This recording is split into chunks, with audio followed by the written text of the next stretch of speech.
It all begins on one quiet night, when a single father stands up in a library and reveals the war medal he carries from his best friend, who died saving him. But in the back of the room, a billionaire widow is listening. And the moment she hears his story, her heart breaks, and she falls for the man who's never stopped blaming himself for surviving. What starts as an unlikely love story soon explodes into scandal, because hidden inside her late husband's empire are secrets about the very night his friend died. Secrets that could destroy everything. Can a grieving father and a lonely widow turn pain into healing, or will the truth about the medal tear them apart forever? Before we get into the story, comment below where in the world you are watching from today. The autumn evening settled over the small-town library like a warm blanket, casting long shadows through the tall windows. Outside, maple leaves danced across the sidewalk in the gentle breeze, their rich colors matching the weathered brick of the building. Inside, plastic chairs scraped against the worn carpet as people filed into the community room. Jack Hawkins stood at the back, his calloused fingers fidgeting with the collar of his army jacket. The fabric was clean but showed its age, just like the man who wore it. His daughter Hannah pressed close to his side, her sketchbook hugged tightly to her chest like a shield. "You okay, kiddo?" Jack's voice was soft, meant only for her ears. Hannah nodded, her brown ponytail bouncing slightly. "Are you okay, Dad?" She looked up at him with knowing eyes that sometimes seemed older than her 12 years. Jack managed a small smile. "Just a little nervous, that's all." He ran his hand over the pocket where he kept Theo's medal, a gesture that had become almost unconscious over the years. The library's community room filled steadily. Jack recognized many faces, neighbors, fellow veterans, parents from Hannah's school. Some nodded in his direction. Others simply found their seats.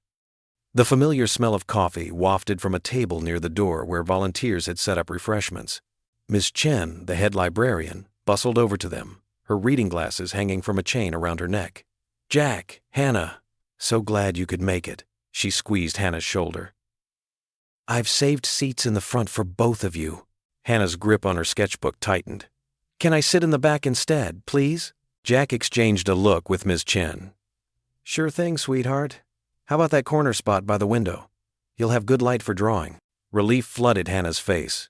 She hurried to claim the seat, already pulling colored pencils from her bag. Jack watched her settle in, remembering how many times she'd found comfort in her art when words failed her. More people filtered in, filling the rows of chairs.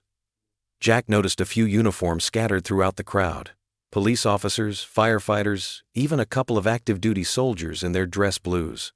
Veterans Day always brought out a mixed crowd. 5 minutes, Miss Chen whispered, touching his arm lightly. Jack nodded, his throat suddenly dry.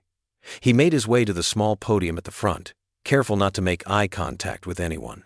The medal in his pocket felt heavier with each step. From her corner, Hannah had already started sketching. Jack caught glimpses of her pencil moving across the paper in swift, sure strokes. She always said she could think better when she was drawing. Miss Chen tapped the microphone, causing a brief squeal of feedback. "Good evening, everyone. Thank you for coming to our Veterans Day speaker series." She paused, scanning the room. "Tonight, we're honored to have Jack Hawkins sharing his story with us. Jack has lived in our community for the past 8 years, working as a handyman and raising his daughter Hannah. But before that, he served our country with distinction." Jack's hands gripped the edges of the podium. He hadn't prepared any notes. How could he? The story he needed to tell was etched into his heart, branded there by fire and loss and a promise he still hadn't fully kept. "Many of you know Jack," Ms. Chen continued, "but few know about his service or about the Silver Star that was awarded for actions during his final deployment." She turned to him with a warm smile. "Jack?" The room fell silent as he stepped up to the microphone. Jack cleared his throat, his eyes automatically finding Hannah in her corner. She looked up from her drawing and gave him a small thumbs up. "Thank you for coming tonight," he began, his voice rougher than usual. "I'm not much for public speaking, but some stories need to be told." He paused, gathering his thoughts. "This isn't really my story, though. It belongs to a better man than me. His name was Theodore Washington. Theo to his friends." The fluorescent lights hummed overhead as Jack reached into his pocket, his fingers brushing against the cool metal of the Silver Star. He didn't take it out yet. That would come later. "I met Theo during my 3rd deployment. He was fresh out of basic. full of energy and optimism that some of us old-timers had lost along the way. Jack's voice grew steadier as he spoke, drawing strength from the memory of his friend's smile. He had this way of lifting everyone's spirits, even on the worst days. Called his mama every chance he got, sent half his pay home to help with his little sister's college fund. In the back corner, Hannah's pencil moved faster across her paper. Jack knew she was probably drawing Theo, though she'd never met him. He'd described him so many times over the years that she could sketch him from memory. His broad shoulders, his easy grin, the way he wore his patrol cap slightly tilted. We were serving together in Afghanistan, running convoy security missions. Jack's hands tightened on the podium again. The day everything changed started like any other, hot, dusty, routine, until it wasn't. The audience leaned forward in their chairs, drawn in by the quiet intensity in his voice. Even the usual shuffling and coughing had stopped. In her corner, Hannah had paused her drawing, her pencil hovering above the paper. Our MRAP. That's a mine-resistant ambush-protected vehicle, Jack explained, his voice beginning to tremble slightly. It hit an IED. The blast. He took a deep breath, forcing himself to continue. The blast flipped us onto our side, and then the shooting started. Through the window behind Hannah, the last rays of sunlight painted the room in shades of gold and amber. Jack focused on that warm light as he prepared to tell the hardest part of the story. How Theo had dragged him from the burning vehicle. How he'd pressed the silver star into Jack's hand with his final breath. And how he'd made Jack promise to bring it to his mother when the time was right. The room held its breath as Jack's voice grew softer, each word carrying the weight of memory. The blast knocked me out for a few seconds. When I came to, smoke was filling the cabin. My leg was pinned under twisted metal, and flames were starting to lick at the engine compartment. He paused, his hands gripping the podium so tight his knuckles turned white. Hannah had stopped drawing entirely now, her eyes fixed on her father. That's when Theo acted. He was the youngest in our unit, but he moved like he'd been training for this moment his whole life. Jack's voice steadied as he continued, finding strength in honoring his friend's memory. He crawled through that smoke, ignored the bullets pinging off what was left of our armor. He got to me and said, "I'll never forget it." He said, "Not leaving you behind, Hawk. Your little girl needs her daddy." A few veterans in the audience nodded solemnly, understanding the bond that forms between soldiers. Miss Chin dabbed at her eyes with a tissue. The metal that trapped my leg, it was heavy, burning hot from the explosion. Theo somehow got leverage, lifted it just enough. Pain shot through my leg as he pulled me free. Jack closed his eyes briefly, the memory vivid behind his eyelids. The whole time, enemy fire was getting closer. We could hear the rounds hitting the vehicle. The fluorescent lights buzzed overhead, but otherwise, the room was completely silent. Even the usual shuffle of feet had stopped. Theo got me to the rear hatch. The mechanism was jammed, but he put his shoulder into it, forced it open. That's when Jack's voice caught. He took a deep breath. That's when the first round caught him. Hit him in the side, but he didn't stop. He practically carried me out, got me clear of the vehicle. Jack's hand moved to his pocket, touching the metal through the fabric of his jacket. We made it about 20 yards before the second round hit him. He went down, but he was still trying to drag me to cover. I told him to stop, to save himself, but he just smiled at me, said, "Already did what I came to do, Hawk." Hannah's pencil had fallen from her hand, rolling unnoticed across her sketchbook. Tears streamed silently down her cheeks. The rest of our unit was returning fire, keeping the enemy back. The medic was running toward us, but Jack swallowed hard. But we both knew it was too late. Theo reached into his pocket, pulled out his silver star. He'd received it 2 months earlier for saving 3 civilians during a firefight. Jack finally withdrew the metal from his pocket, holding it up so it caught the light. The silver surface gleamed, well polished, but showing small scratches from years of being carried. He pressed it into my palm. His hands were already growing cold, but his grip was still strong. Jack's voice dropped to barely more than a whisper, but in the silent room, every word carried. He said, "Take this to my mama when the time is right. Tell her I did what she taught me, looked out for others first. Tell her I wasn't scared." A veteran in the third row removed his cap, holding it over his heart. Others followed suit. Those were his last words. He was gone before the medic reached us. Jack stared down at the metal in his hand. I've carried this with me every day since then. Kept telling myself I wasn't worthy to take it to his mother, that I needed to be a better man first, someone deserving of being saved by Theo's sacrifice. The autumn darkness had deepened outside the windows, making the library feel more intimate, like a sanctuary holding this shared moment of grief and remembrance. Theo was 22 years old. He had his whole life ahead of him, had plans to go to college on the GI Bill, wanted to become a teacher. Jack's voice grew rough with emotion. Instead, he gave it all up to save a broken-down sergeant who couldn't even protect his own squad. In the back of the room, unnoticed by the crowd, a elegantly dressed woman pressed a handkerchief to her eyes. Her silver hair was perfectly styled, her clothes obviously expensive, but her shoulders shook with silent sobs as she listened. I've spent 8 years trying to live up to what Theo did that night, trying to be the kind of man who deserves a second chance bought at such a price. Jack looked down at the medal one last time before returning it to his pocket. I'm still not sure I'll ever be worthy of it. The room remained absolutely still. Some people wiped tears from their faces. Others sat with heads bowed. In her corner, Hannah hugged her sketchbook to her chest, her face wet with tears. At the back of the room, Eleanor Whitmore dabbed at her eyes with her silk handkerchief, her carefully applied makeup smudged by the tracks of her tears. Jack stood at the podium, head lowered, the weight of memory and unworthiness heavy on his shoulders. The silence in the room felt like a prayer, a collective holding of breath in honor of a young soldier's ultimate sacrifice. The applause finally faded, leaving Jack's ears ringing in the sudden quiet. He tugged at his collar, unused to being the center of attention. Around him, people were starting to gather their things, their murmurs filling the library's community room with a gentle buzz. "That was amazing, Dad," Hannah whispered, clutching her sketchbook to her chest. Her eyes shone with pride as she helped collect their belongings from the front row. Jack managed a small smile, though his hand still trembled slightly from sharing such personal memories. "Thanks, sweetheart. Ready to head home?" Hannah nodded, but before they could make their way to the exit, a woman's voice called out softly behind them, "Mr. Hawkins?" Jack turned to find himself face to face with an elegant woman in her early 60s. Her silver-streaked hair was swept back in a neat chignon, and her blue eyes held a warmth that seemed to reach right through his usual defenses. Something about her bearing suggested both authority and genuine kindness. "I'm Eleanor," she said, extending her hand.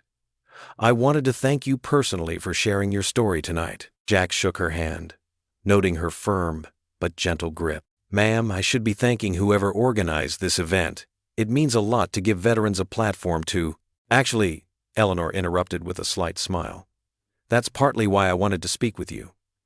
She glanced around the now emptying room and lowered her voice. "I was the anonymous donor who funded tonight's program." Jack blinked in surprise. He'd assumed some big corporation had sponsored the event. This woman didn't have the usual corporate polish he'd come to expect from donors. There was something more genuine about her presence. Hannah peeked out from behind her father's arm, curiosity overtaking her usual shyness. Eleanor's face softened as she noticed the young girl. "And who might this talented artist be?" Eleanor asked, nodding toward the sketchbook Hannah held. "I'm Hannah," she replied quietly but with a small smile. "I was drawing while Dad spoke." "May I see?" Eleanor asked, her interest clearly genuine. Hannah hesitated, then carefully opened her sketchbook. Jack watched in amazement as his normally reserved daughter showed Eleanor a rough sketch of him at the podium, complete with details of his old army jacket and the way he'd been holding onto the silver star while speaking. "This is remarkable," Eleanor said, studying the drawing. "You've captured so much emotion in just a few lines." Hannah's cheeks flushed pink at the praise, and she unconsciously stood a little straighter. "Mr. Hawkins," Eleanor continued, turning back to Jack, "your story tonight, it woke something in me I thought I'd lost long ago. Faith, perhaps, or hope." She paused, seeming to choose her next words carefully. "When you spoke about Theo's sacrifice, about carrying that medal all these years, it reminded me that true courage isn't about grand gestures. It's about those quiet moments of choosing what's right, even when it costs us everything." Jack found himself nodding, struck by how perfectly she'd understood what he'd been trying to convey. "That's exactly what Theo was like.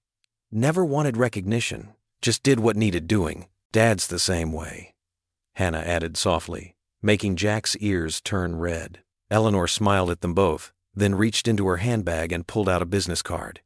"I'd very much like to continue this conversation, Mr. Hawkins. Perhaps you and Hannah would be interested in visiting the military history wing at our local museum. I help fund some of their veteran programs there." Jack accepted the card, noting the simple but elegant design. "That's very kind of you, ma'am." "Please call me Eleanor," she insisted. "And it's not kindness, it's recognition of something important. Something I think we could all learn from." The library staff were starting to stack chairs now, a gentle hint that it was time to wrap up. Jack tucked the card into his pocket, suddenly aware of how late it was getting. "We should probably head home," he said, placing a gentle hand on Hannah's shoulder. "Hannah has school tomorrow." Eleanor nodded in understanding. Of course. Please, think about the museum. My number's on the card. And Mr. Hawkins? She met his eyes directly. "Thank you again for reminding me what real integrity looks like." As Jack guided Hannah toward the exit, he found himself glancing back once. Eleanor stood where they'd left her, a thoughtful expression on her face as she watched them go. Outside, the night air was cool and crisp. Jack helped Hannah into their old pickup truck, his mind still processing the unexpected encounter. The business card seemed to burn in his pocket, not with pressure or obligation, but with possibility. In her parked limousine across the street, Eleanor settled into the leather seat and closed her eyes. For the first time in years, she found herself whispering words she'd long forgotten. "Lord, if you're still listening, thank you for showing me there's still good in this world. Help me remember how to believe again." The driver waited patiently as Eleanor collected herself, her whispered prayer fading into the quiet night. The afternoon sun streamed through the museum's tall windows, casting long shadows across the polished floor. Jack adjusted his collar, feeling slightly out of place among the pristine displays and carefully curated exhibits. Hannah walked beside him, her eyes wide as she took in the military artifacts and historical photographs lining the walls. Eleanor led them through the exhibits with practiced ease, her heels clicking softly against the marble floor. She traded yesterday's formal attire for a simple navy blazer and slacks, but she carried herself with the same quiet dignity. Most of these items were donated by local veterans and their families, Eleanor explained, gesturing to a display case filled with medals and photographs. Each one tells a story of service and sacrifice. Hannah pressed her nose against the glass, studying a faded black and white photograph of young soldiers. "Dad, they look just like you in your old pictures." Jack smiled, touching the spot where his own service photos sat in his wallet. "Different war, sweetheart, but same spirit." They continued through the exhibits, Eleanor occasionally sharing details about specific artifacts or the veterans who had donated them. Jack noticed how she spoke about each item with genuine reverence, not the rehearsed tone of a typical tour guide. "There's something special I'd like to show you," Eleanor said, leading them toward a newer section of the museum. "It's just around this corner." As they turned, Jack stopped abruptly. Before them stood a massive display featuring a partially reconstructed MRAP vehicle, the same model that had saved his life that night in the desert. The familiar angular armor and reinforced windows brought a rush of memories. "This," Jack's voice caught slightly. "We call these our guardian angels." Eleanor nodded, moving closer to the display. "Mine-protected ambush-resistant vehicle," she said softly. "Whitmore Industries manufactured the armor plating for this model." She paused, watching Jack's reaction carefully. "My late husband's company." Jack turned to her, understanding dawning in his eyes. Hannah looked between them, sensing the weight of the moment. "Your husband's company." Jack trailed off, his hand unconsciously moving to touch the vehicle's armored side. "Yes," Eleanor confirmed. "The same armor that protected your unit that night." She stepped closer, her voice gentle. "When I heard your story yesterday about Theo and the medal, I couldn't help but think about the connection. How sometimes the threads of our lives weave together in ways we never expect." Jack ran his fingers along the cool metal, lost in thought. Hannah had moved to a nearby bench and pulled out her sketchbook, her pencil already moving across the page. "This technology," Eleanor continued, "it was meant to protect, to save lives. But after Richard, my husband, passed away, I struggled with the company's direction. The board was more interested in profit margins than purpose."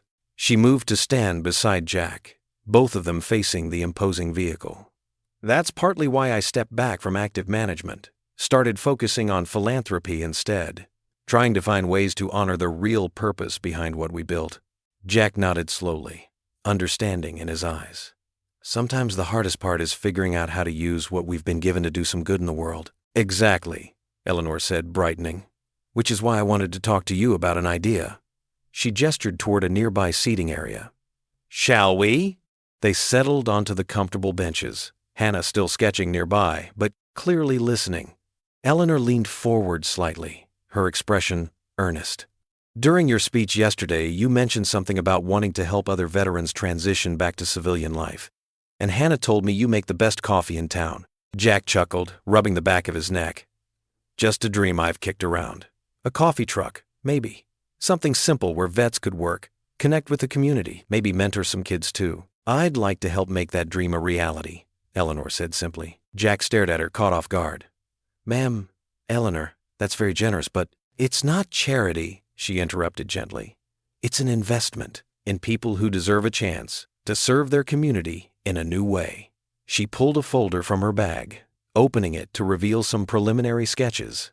I've had some initial plans drawn up, just rough ideas. But with your experience and vision, we could create something truly meaningful. Hannah had crept closer, her eyes wide as she looked at the drawings. Dad, look! They even included a little art corner like we talked about. Jack studied the plans, his expression a mix of hope and hesitation. The sketches showed exactly what he'd imagined, a welcoming space that could serve both veterans and the community. But years of struggling had taught him to be cautious about opportunities that seemed too good to be true. This is incredible, he admitted. But it's a big undertaking. I wouldn't want to risk... Dad, Hannah interrupted softly, placing her hand on his arm. Her eyes shone with a hope he hadn't seen since before her mother passed. Remember what you always tell me about how Theo said sometimes the bravest thing is letting people help? Jack's breath caught in his throat. He looked at his daughter, then at Eleanor, who waited patiently with understanding in her eyes. You're right, sweetheart, he said finally. He turned to Eleanor, squaring his shoulders. If you're serious about this. I am, Eleanor assured him. Then yes, Jack said, a smile breaking across his face. Yes, I think we should try. Hannah beamed, hugging her father tightly. Eleanor watched them with quiet joy, already seeing the possibilities unfold. The afternoon sun continued to stream through the windows, illuminating the three of them as they began to discuss the details of turning a dream into reality.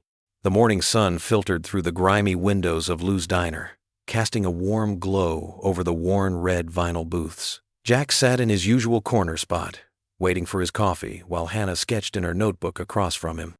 The familiar scent of bacon and maple syrup filled the air, mixing with the quiet murmur of early morning conversations. Here's your usual, Jack, Betty, the veteran waitress, said. But instead of setting down his coffee, she hesitated, clutching a folded newspaper to her chest. You might want to see this first. Jack's stomach dropped at her concerned expression. She placed the local paper in front of him, and his coffee sloshed slightly as his hand jerked in surprise. There, splashed across the front page, was a photo of him and Eleanor walking side by side at the museum. The headline screamed in bold letters. Veteran single dad shares war medal story, Billionaire, widow falls hard. Hannah looked up from her drawing, her pencil freezing mid-stroke. Dad, what's wrong? Jack's face burned as he scanned the article. Someone had snapped photos of their museum visit, Eleanor pointing out exhibits, their heads bent close together in conversation, even Hannah showing Eleanor her sketches.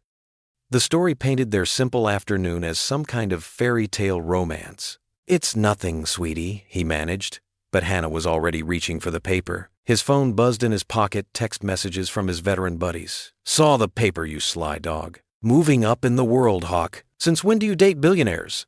The bell above the diner door chimed, and Jack looked up to see three elderly regulars entering. They spotted him immediately, their eyebrows raising in recognition. One elbowed another, whispering not quite quietly enough. That's him, the veteran from the paper. Jack slumped lower in his booth, wishing he could disappear into the cracked vinyl. Hannah's face had gone pink as she read the article, her lower lip trembling slightly. Dad, they're saying Mrs. Whitmore likes you. Likes you. It's just gossip, Hannah. Newspapers need to sell copies.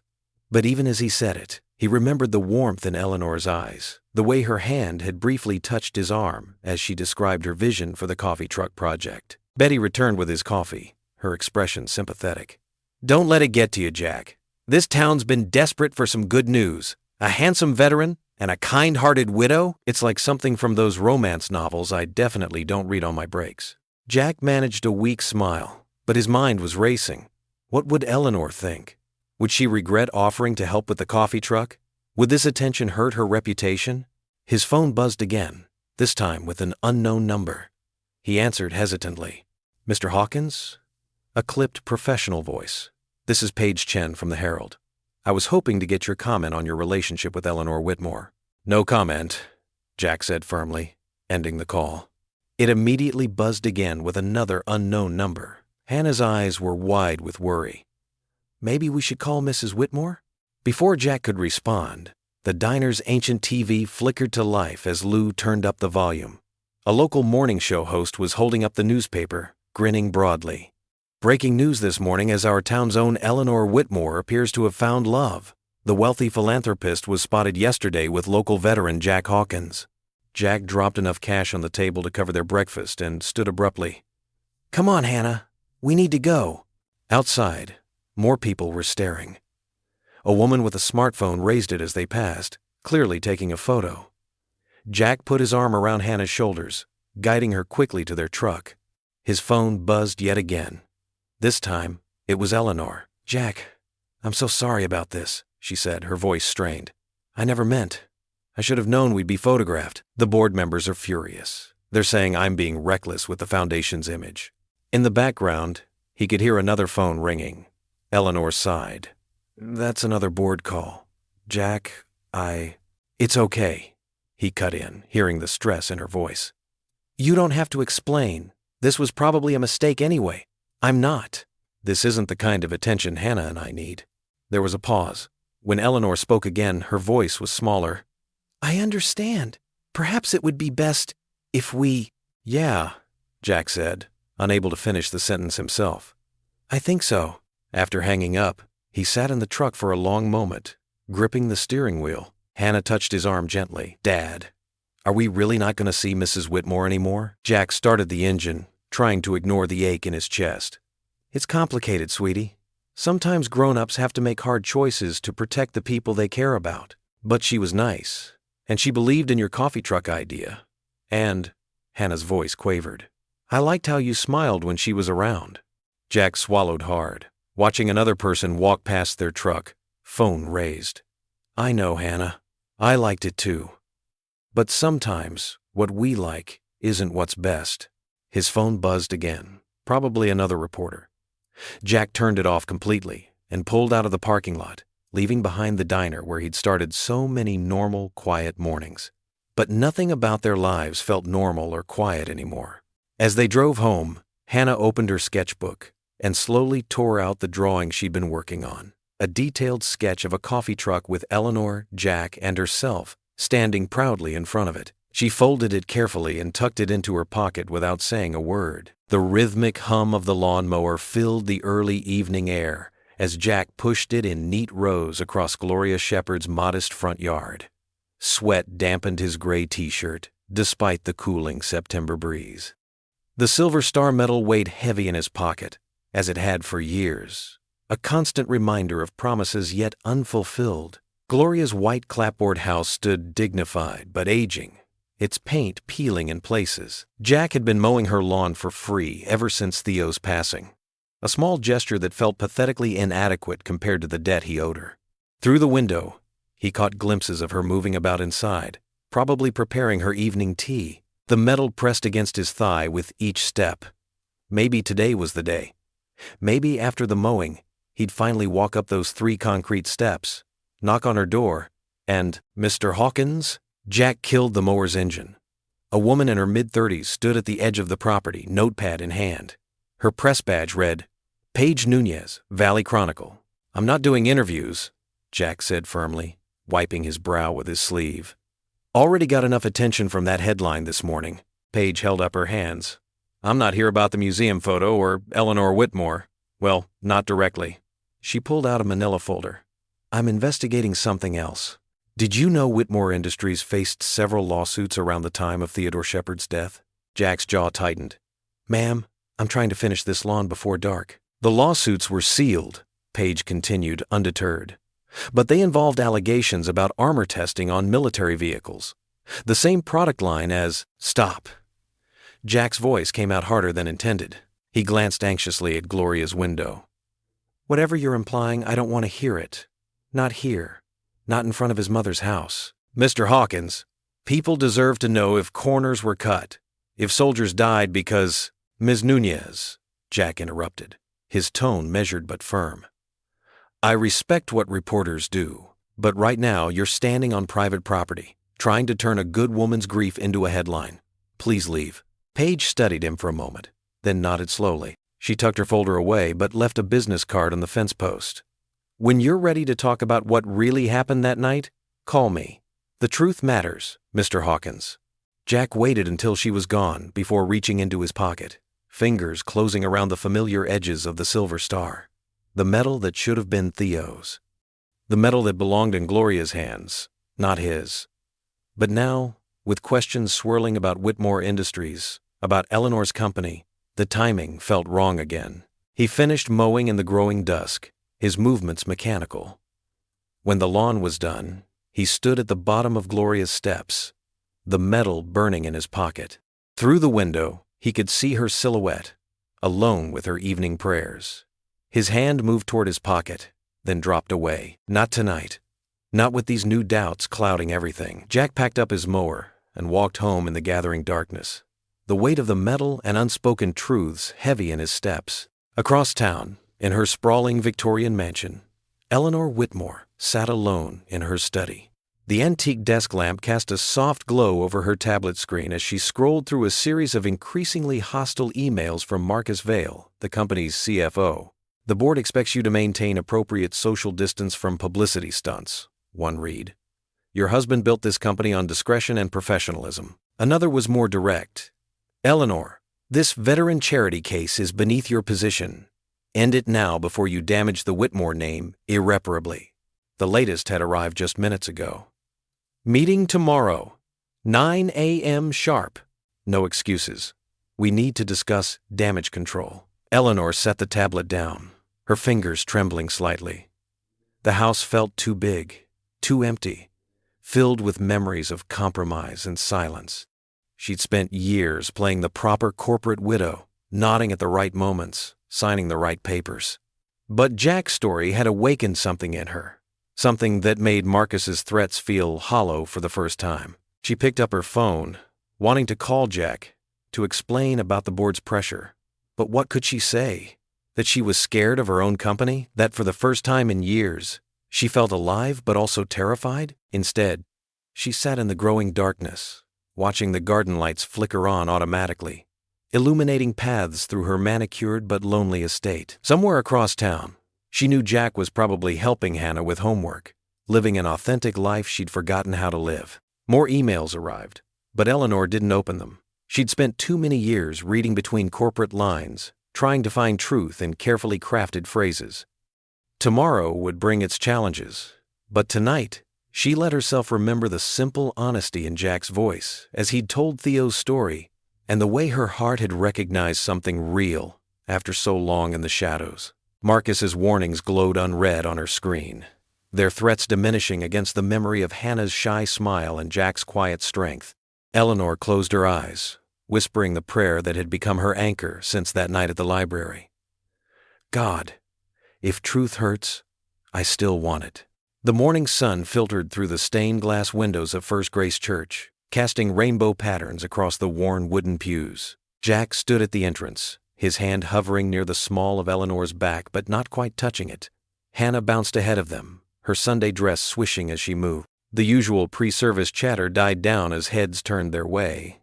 Jack felt his jaw tighten, but kept his expression neutral. Eleanor stood tall beside him, though he noticed her fingers fidgeting with her simple pearl necklace. Mrs. Peterson, who'd brought casseroles after Theo's passing, smiled warmly and waved them over. But behind her, Jack caught Mr. Wilson, head of the church finance committee, whispering to his wife with narrowed eyes. The whispers spread like ripples in a pond. "Jack! Eleanor!" Pastor Ruth's warm voice cut through the tension. She moved toward them with purpose, her gray curls bouncing and her colorful dress marking her as anything but a traditional minister. "I'm so glad you both made it today." The genuine welcome in her voice made Jack's shoulders relax slightly. Hannah darted forward to hug the pastor, who laughed and produced a butterscotch candy from her pocket. "The usual spot?" Pastor Ruth gestured to Jack's regular pew, third row from the back on the right side. It had been his and Hannah's spot since they'd started attending 3 years ago. Eleanor hesitated. "Perhaps I should." "Nonsense," Pastor Ruth said firmly but kindly. "Family sits together." She gave them both a meaningful look that brooked no argument. As they settled into the pew, Jack noticed more reactions around them. Tom Martinez, a fellow veteran, gave him a subtle thumbs up, but the Wilsons and their social circle huddled together, shooting disapproving glances their way. Eleanor's wealth and status clearly made some uncomfortable in their small-town church. Hannah seemed oblivious to the drama, already pulling out her children's Bible and settling between them. She leaned against Eleanor's arm as she flipped through the pages, and Jack saw Eleanor's eyes grow misty at the simple gesture of acceptance. The organ music started, and the congregation rose for the first hymn. Jack wasn't much of a singer, but he knew Eleanor had once been in the church choir years ago. Her clear soprano rose beside him, slightly hesitant at first, then growing stronger. Hannah joined in with the enthusiastic off-key singing of a child. During the Lord's Prayer, Jack felt Eleanor's hand trembling slightly as she clasped his. He squeezed gently, hoping to convey support. When he opened his eyes, he caught Pastor Ruth watching them with approval as she continued leading the prayer. The sermon focused on grace and judgment, and Jack wondered if Pastor Ruth had chosen the topic specifically for today. She spoke about how quick people were to judge others without knowing their full story, and how God's grace was bigger than human prejudices. "We're called to love," Pastor Ruth said, making eye contact with various members of the congregation. "Not to whisper, not to assume, not to exclude, but to love." During the passing of the peace, several church members made a point of coming to greet them. Mrs. Martinez hugged Eleanor warmly while her husband chatted with Jack about the coffee truck plans. But others pointedly stayed away, creating a subtle but noticeable divide in the congregation. After the service, they lingered in the narthex. Eleanor knelt down to admire Hannah's latest drawing of what appeared to be 3 stick figures holding hands near a truck. "That's Daddy's coffee truck," Hannah explained proudly. "And that's you helping, and that's me doing homework inside it." Eleanor's eyes softened as she studied the crayon artwork. "It's beautiful, sweetheart. Would you draw another one for my office?" Before Hannah could answer, they overheard a sharp whisper from nearby. "Well, I never." Using a child to get closer to his wealthy target. Jack felt his face flush with anger, but Eleanor touched his arm gently. "Not here," she murmured. "Not now." Pastor Ruth appeared suddenly beside the gossiper, speaking in a voice that carried just far enough. "Mary Wilson, I believe the coffee hour needs more help in the kitchen. Would you be so kind?" The woman hurried away, properly chastised. Pastor Ruth turned to Jack and Eleanor with a warm smile.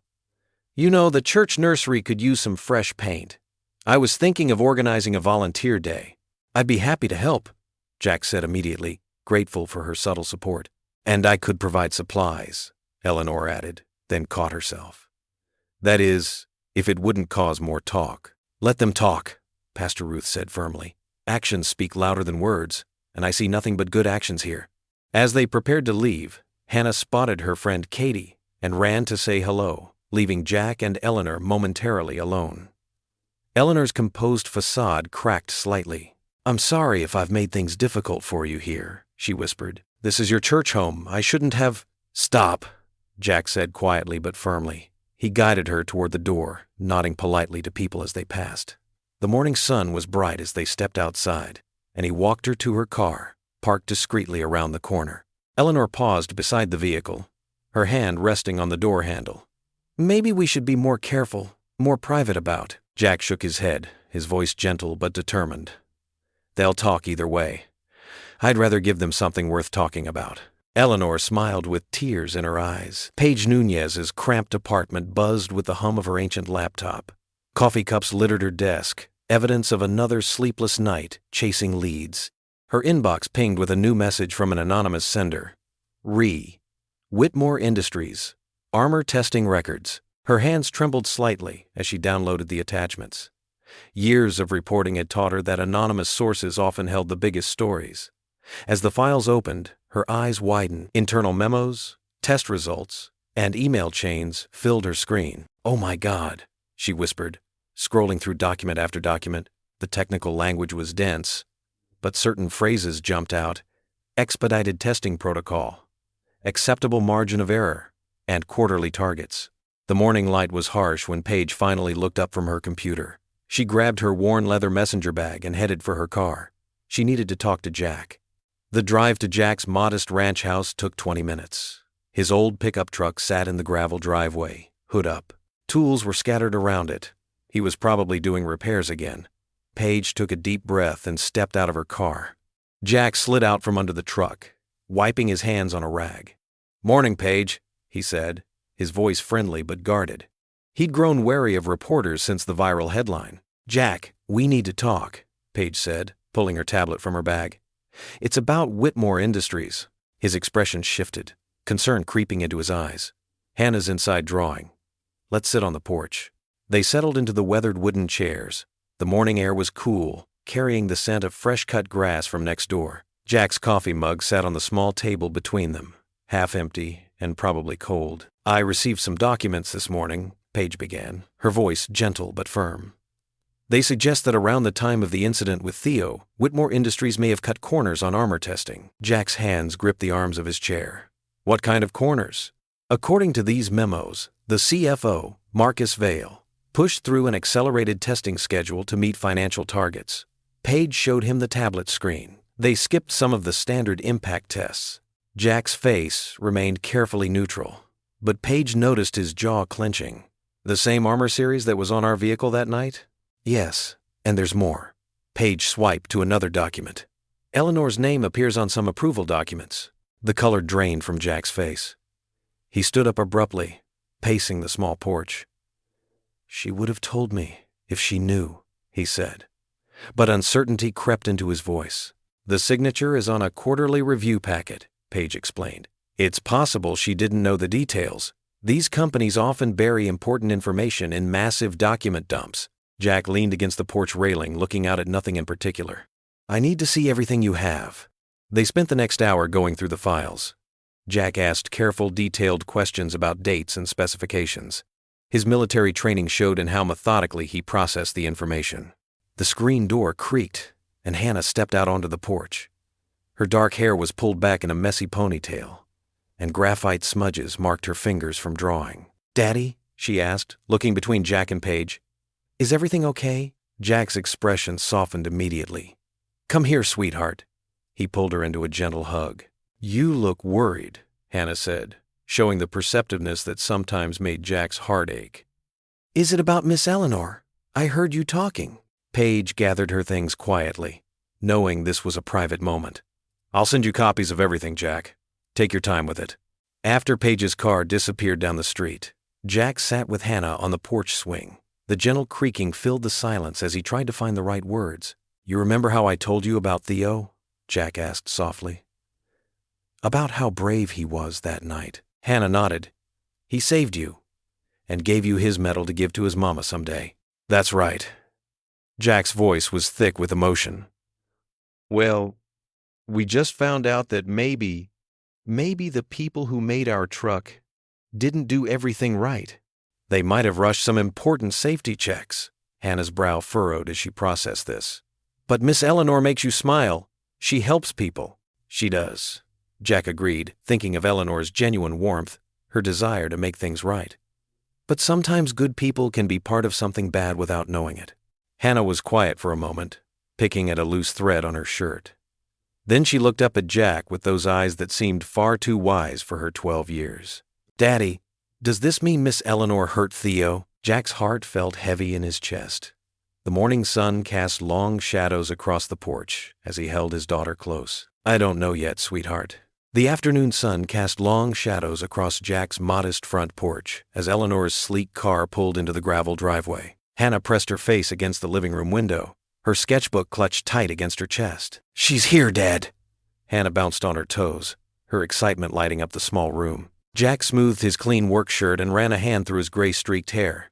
The house suddenly felt too small, too worn. The coffee table had a water ring, and yesterday's newspaper lay scattered near his favorite armchair. But Eleanor's warm smile as she stepped out of her car made all those worries fade. "I brought snacks," Eleanor called out, holding up a brown paper bag.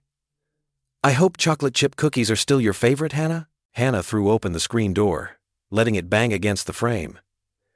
"You remembered." Jack winced at the noise, but couldn't help smiling as his daughter hugged Eleanor. The elegant woman didn't seem to mind that Hannah's pencil-smudged hands left gray marks on her cream-colored blouse. "Come in, please." Jack held the door. "Sorry about the mess. We weren't exactly expecting company today." Eleanor stepped inside, her eyes taking in the cozy living room with its mismatched furniture and family photos. "This isn't mess, Jack. This is a home." Hannah cleared space on the coffee table, spreading out her sketchbook and colored pencils. "Miss Eleanor, I've been drawing ideas for the truck. Want to see?" "I'd love to."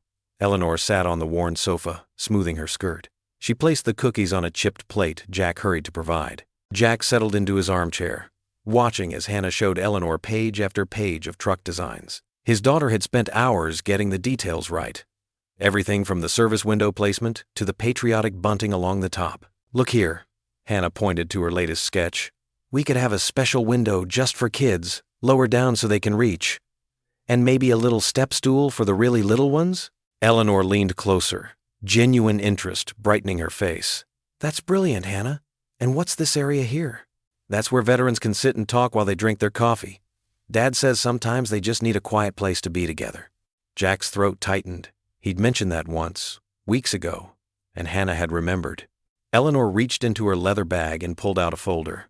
"Actually, that's partly why I came today. I've been thinking about the truck project, and I believe we can do even more." She spread several documents on the table, careful not to disturb Hannah's drawings. "These are some initial proposals. We could start with one truck, yes, but what if we plan for expansion? A small fleet, perhaps, each one staffed by veterans, offering not just coffee, but community." Jack leaned forward, his hands clasped. "Eleanor, that's too much. The cost alone is something I can easily manage," Eleanor cut in gently. "Jack, money isn't the issue here. What you're offering, what Theo's memory represents, that's priceless." Hannah had gone quiet, her pencil moving across a fresh page as the adults talked. "I've seen how this town responds to you, Jack," Eleanor continued. "The respect you've earned, the way other veterans look to you. This could be more than just a coffee truck. It could be a mission." Jack stood and paced to the window, looking out at his small yard where he and Hannah had planted sunflowers last spring. "I never wanted to be a mission. I just wanted—" He trailed off, uncertain how to express the weight of his dreams. "You wanted to honor Theo," Eleanor finished softly, "and provide for Hannah. Why can't we do all of that?" Hannah looked up from her drawing. "Dad, come see what I made." Jack moved back to the coffee table. There, in Hannah's careful strokes, was a new sketch. The coffee truck stood proud and gleaming, with Theo's table written in bold letters across the side. But it was the figures in front that made his heart catch himself, Eleanor, and Gloria Shepherd, all standing together and smiling. A family formed through loss and hope. "Oh, Hannah," Eleanor's voice wavered. "It's perfect." Jack couldn't speak for a moment. The simple truth of his daughter's vision, the way she saw past all the complications to what mattered, humbled him. "The thing is," Eleanor said, reaching across to touch Jack's hand, "I believe in this. In you. In what we could build together." Hannah added another careful detail to her drawing, her tongue caught between her teeth in concentration. The room fell quiet except for the soft scratch of her pencil. Jack looked at Eleanor. Really looked at her. Gone was the careful corporate mask she often wore. Here was just a woman who wanted to do something good, something right, who saw in him not a charity case, but a partner. "Okay," he said finally. "But we do this right. Everything above board, everything honest." Eleanor's smile could have lit up the darkening room. "I wouldn't have it any other way." They spent the next hour going over Eleanor's proposals, with Hannah contributing ideas between bites of chocolate chip cookie. When Eleanor finally had to leave, The coffee table was covered in a mix of legal documents and crayon drawings, coffee rings and cookie crumbs. After Eleanor's car disappeared down the street, Hannah carefully tore out her latest drawing. "Here, Dad, for safekeeping." Jack took the sketch, his fingers gentle on the edges. Hannah had added little details he hadn't noticed before. The silver star pinned to his shirt, the cross necklace Eleanor always wore, the gentle smile on Gloria's face. Without a word, he walked to the bookshelf and pulled out his Bible. The leather was worn soft with use, the pages marked with years of prayers and hopes. He opened it carefully and tucked Hannah's drawing between the pages of Psalms. The town council chamber felt stuffy despite its high ceilings and polished wooden panels. Jack tugged at his tie, the only one he owned, while Hannah smoothed out her Sunday dress beside him. The fluorescent lights hummed overhead as council members shuffled papers and tapped their pens. Eleanor sat 3 rows back, her presence both comforting and nerve-wracking. She'd helped Jack prepare his presentation, but this was his moment to stand on his own 2 feet. "Next item on the agenda," announced Mayor Chen, adjusting her glasses. "Permit application for a mobile beverage service, Theo's Table. The applicant is Jack Hawkins." Jack stood, his worn leather folder in hand. The walk to the podium felt longer than any patrol he'd done overseas. He cleared his throat and opened the folder, revealing Hannah's carefully colored sketches alongside the professional blueprints Eleanor's team had drawn up. "Good evening, council members. I'm here to present my plan for a veteran-run coffee truck that will serve our community while providing employment opportunities for local veterans." His voice grew steadier as he spoke. "The truck will also offer mentorship programs for youth, partnering with the library and local schools." Councilman Peterson, known for his designer suits and family's old money, leaned forward with a smirk. "A glorified hobo wagon? Is that really what we want cluttering up our historic downtown?" The words hung in the air like smoke. Jack felt his jaw tighten, but years of military discipline held his tongue. He heard Hannah's small intake of breath behind him. "Sir," Jack replied evenly, "this business will meet all health and safety codes. We've included detailed plans for—" "We've seen enough food trucks come and go," Peterson cut in, waving his hand dismissively. "They attract the wrong element. This isn't exactly the image we're trying to project for our town's future." A murmur rippled through the chamber. Jack caught glimpses of familiar faces. Mike from his support group, Sarah, who'd served as a combat medic, Rodriguez, who still walked with a limp from his tour in Afghanistan. "The element you're referring to, sir," Jack said carefully, "includes men and women who've served this country. They deserve a chance to build something meaningful here at home." Peterson's face reddened. "Now see here, if I may," came a quiet voice from the audience. Eleanor stood, her elegant presence commanding attention. "The financial backing for this venture is fully secured. Every detail meets or exceeds municipal requirements. The only question is whether this council believes in supporting our veterans and youth programs."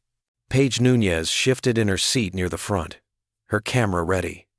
Her pen flew across her notepad as she captured every word. "With all due respect, Ms. Whitmore," Peterson sneered, "your personal interest in this project shouldn't influence—" A chair scraped against the floor. Mike stood up, his prosthetic leg visible beneath his khakis. Then Sarah rose, her service medals glinting on her blazer. Rodriguez pushed himself up with his cane. One by one, veterans throughout the chamber stood, some in suits, others in work clothes, young and old. A living tapestry of service and sacrifice. Jack felt his throat tighten as he watched more people stand. There was Tommy from the hardware store, still wearing his work apron. Maria from the diner, her nurse's scrubs wrinkled from a long shift. Even old Mr. Jenkins, who'd served in Vietnam, struggled to his feet with help from his grandson. The silence in the chamber grew profound. Hannah slipped her small hand into Jack's, and he squeezed it gently. "The plans," Jack continued, his voice steady and clear, "include designated locations that won't impede traffic or business access. We've already received support letters from 3 local schools interested in our youth program." Mayor Chen leaned forward, studying the room. "Perhaps we should review the actual permit criteria rather than make assumptions about elements." Peterson's face had turned an interesting shade of purple, but he said nothing more. Eleanor made her way forward through the standing veterans, each one nodding to her with respect. She reached Jack's side and took his free hand, her grip warm and sure. The flash of Paige's camera captured the moment. Jack standing tall at the podium, his daughter on one side, Eleanor on the other, and behind them, a room full of veterans standing in silent, powerful solidarity. The chamber fell quiet, except for the soft click of Paige's camera, preserving an image that would speak louder than any words of prejudice or doubt. The late afternoon sun cast long shadows across Gloria Shepherd's neat white porch. Jack's pickup truck rumbled to a stop in the gravel driveway, and Hannah's eyes went wide at the perfectly tended roses lining the walkway. She clutched her sketchbook closer to her chest as they approached the house. "Those flowers are pretty," Hannah whispered, staying close to her father's side. Jack nodded, his throat tight. The velvet box containing Theo's silver star felt like it weighed 100 pounds in his jacket pocket. He'd driven past this house countless times, mowed the lawn in quiet penance, but never worked up the courage to knock on the door. Until today. The screen door creaked open before they reached the steps. Gloria Shepherd stood in the doorway, tall and dignified in her navy dress, her silver hair swept back in a neat bun. Her eyes, sharp and knowing, took in every detail of their approach. "Well," Gloria said, her gaze settling on Hannah, "you must be the young artist I've heard about." Her stern expression softened slightly. "I see your sketchbook there. Do you like to draw?" Hannah nodded shyly. "Yes, ma'am. Come on up here, child. I have some lemonade cooling, and there's a plate of sugar cookies that need eating." Gloria's voice was warm as she addressed Hannah, but when her eyes met Jack's, they turned to steel. Jack helped Hannah up the steps, his hand trembling slightly as he steadied her. The porch boards creaked under their feet.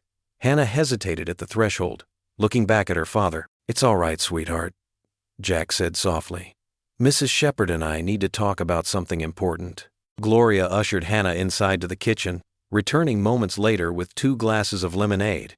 She handed one to Jack without a word, then lowered herself into one of the white rocking chairs. Jack remained standing, his free hand unconsciously touching the pocket where the medal lay. "Mrs. Shepherd," he began, his voice rough. "You've been meaning to come for 12 years, Mr. Hawkins," Gloria cut in. Her fingers gripped the armrests of her rocker. "I've watched you mow my lawn every other Sunday since my Theo died, sneaking in like a ghost, never saying a word." Jack's shoulders sagged. "Yes, ma'am. And now here you are, with that medal burning a hole in your pocket." Her voice was quiet but sharp. "Why today, Mr. Hawkins? What makes today different?" From inside the house came the soft sound of Hannah humming, the clink of a glass against the kitchen table. Jack closed his eyes briefly, gathering his courage. "Your son made me promise," he said, "to bring it to you when the time was right." His hand withdrew the velvet box, holding it out. "I've carried it every day since then, waiting to be worthy of delivering it." Gloria's eyes fixed on the box, but she made no move to take it. "And you think you're worthy now?" "No, ma'am," Jack admitted. "I don't think I'll ever be worthy of what Theo did. But Hannah," he glanced toward the kitchen, "she's teaching me that sometimes we have to face our fears, even when we don't feel ready." Gloria's rocking chair creaked as she leaned forward, studying Jack's face. "I hear you're starting some kind of coffee business, with that wealthy widow who's been in the papers." Jack's grip tightened on the metal box. "Yes, ma'am. We're calling it Theo's Table, a place where veterans can work, where kids can get mentoring after school, using my son's name," Gloria said flatly. "To honor him," Jack corrected gently. "To create something good from what happened. Something that might help other lost souls like I was." Gloria stood abruptly, her movement making Jack step back. She walked to the porch railing, gripping it as she stared out at her roses. The silence stretched between them, broken only by the distant sound of Hannah's pencil scratching against paper. "My son died saving you," Gloria finally said, her voice thick with emotion. "He pressed that medal into your hands and made you promise to bring it to me. And for 12 years, you've carried it around, deciding when I deserved to have this piece of my boy back." Jack felt the words like physical blows. "Mrs. Shepherd, No." Gloria turned, her eyes bright with unshed tears. "That medal stays with you for now, Mr. Hawkins.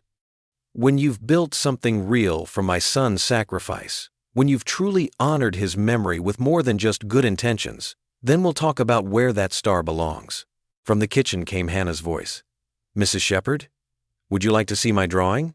Gloria's face transformed, warming instantly. "Of course, dear." She moved toward the door, then paused to look back at Jack. "You can see yourself out, Mr. Hawkins. And don't forget to mow on Sunday, the grass is getting long." Jack stood alone on the porch, the metal box heavy in his hands. Through the window, he could see Hannah showing Gloria her sketchbook.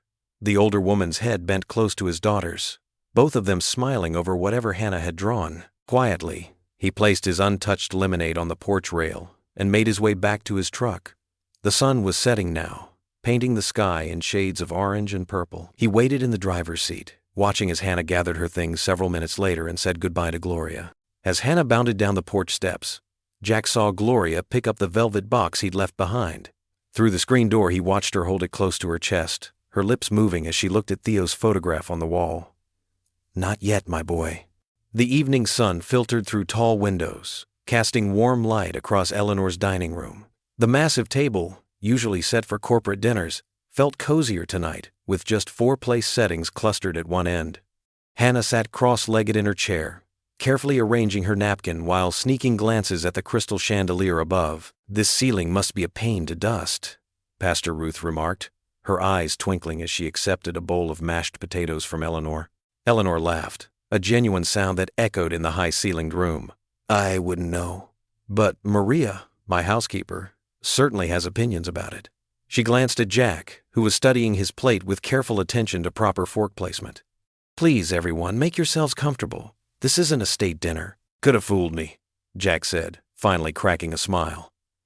"Though I notice you didn't bring out the fancy china." "Oh, that's because Hannah and I are on dish duty later," Eleanor replied, winking at Hannah. "Right, sweetheart?" Hannah beamed, clearly delighted to be included in the plan. "I'm an expert dishwasher. Daddy says I leave everything squeaky clean." "She does," Jack confirmed, relaxing enough to loosen his tie slightly. "Though usually with more water on the floor than in the sink." Pastor Ruth bowed her head briefly. "Shall we say grace?" They joined hands around the table, Hannah's small fingers wrapped trustingly in Eleanor's left hand, while her right found Jack's calloused palm. The touch sent a familiar warmth through her arm. "Dear Lord," Pastor Ruth began, her voice gentle but carrying, "we thank you for this food, this fellowship, and the precious gift of new beginnings. Bless this meal and the hands that prepared it. Help us see your grace in unexpected places. Amen." "Amen," they echoed. As they began passing dishes, Pastor Ruth turned to Eleanor. "Speaking of new beginnings, I noticed you at Wednesday night prayer service last week. First time in a while?" Eleanor paused, fork halfway to her mouth. "That obvious, was it? Only to someone who's been watching that empty pew for 20 years, Pastor Ruth said kindly. "Your mother used to sit there every week." Jack looked up, interested. "I didn't know your mother attended First Methodist." "She did," Eleanor said softly, "until she got sick. Then the treatments took over our Sundays." She took a sip of water, gathering her thoughts. "After she passed, Charles, my late husband, he wasn't much for church. Said the stock market was his religion." Her attempt at humor fell flat. Hannah, who had been quietly drawing in her mashed potatoes with her fork, spoke up. "Did your mom like to sing hymns? Daddy says my mom used to sing in choir." A gentle silence fell over the table. Jack reached over to squeeze Hannah's shoulder. "She did," Eleanor answered, her voice warm with memory. "She had a terrible voice, but she sang anyway. Said God cared more about the joy than the tune." Pastor Ruth nodded. "Wise woman.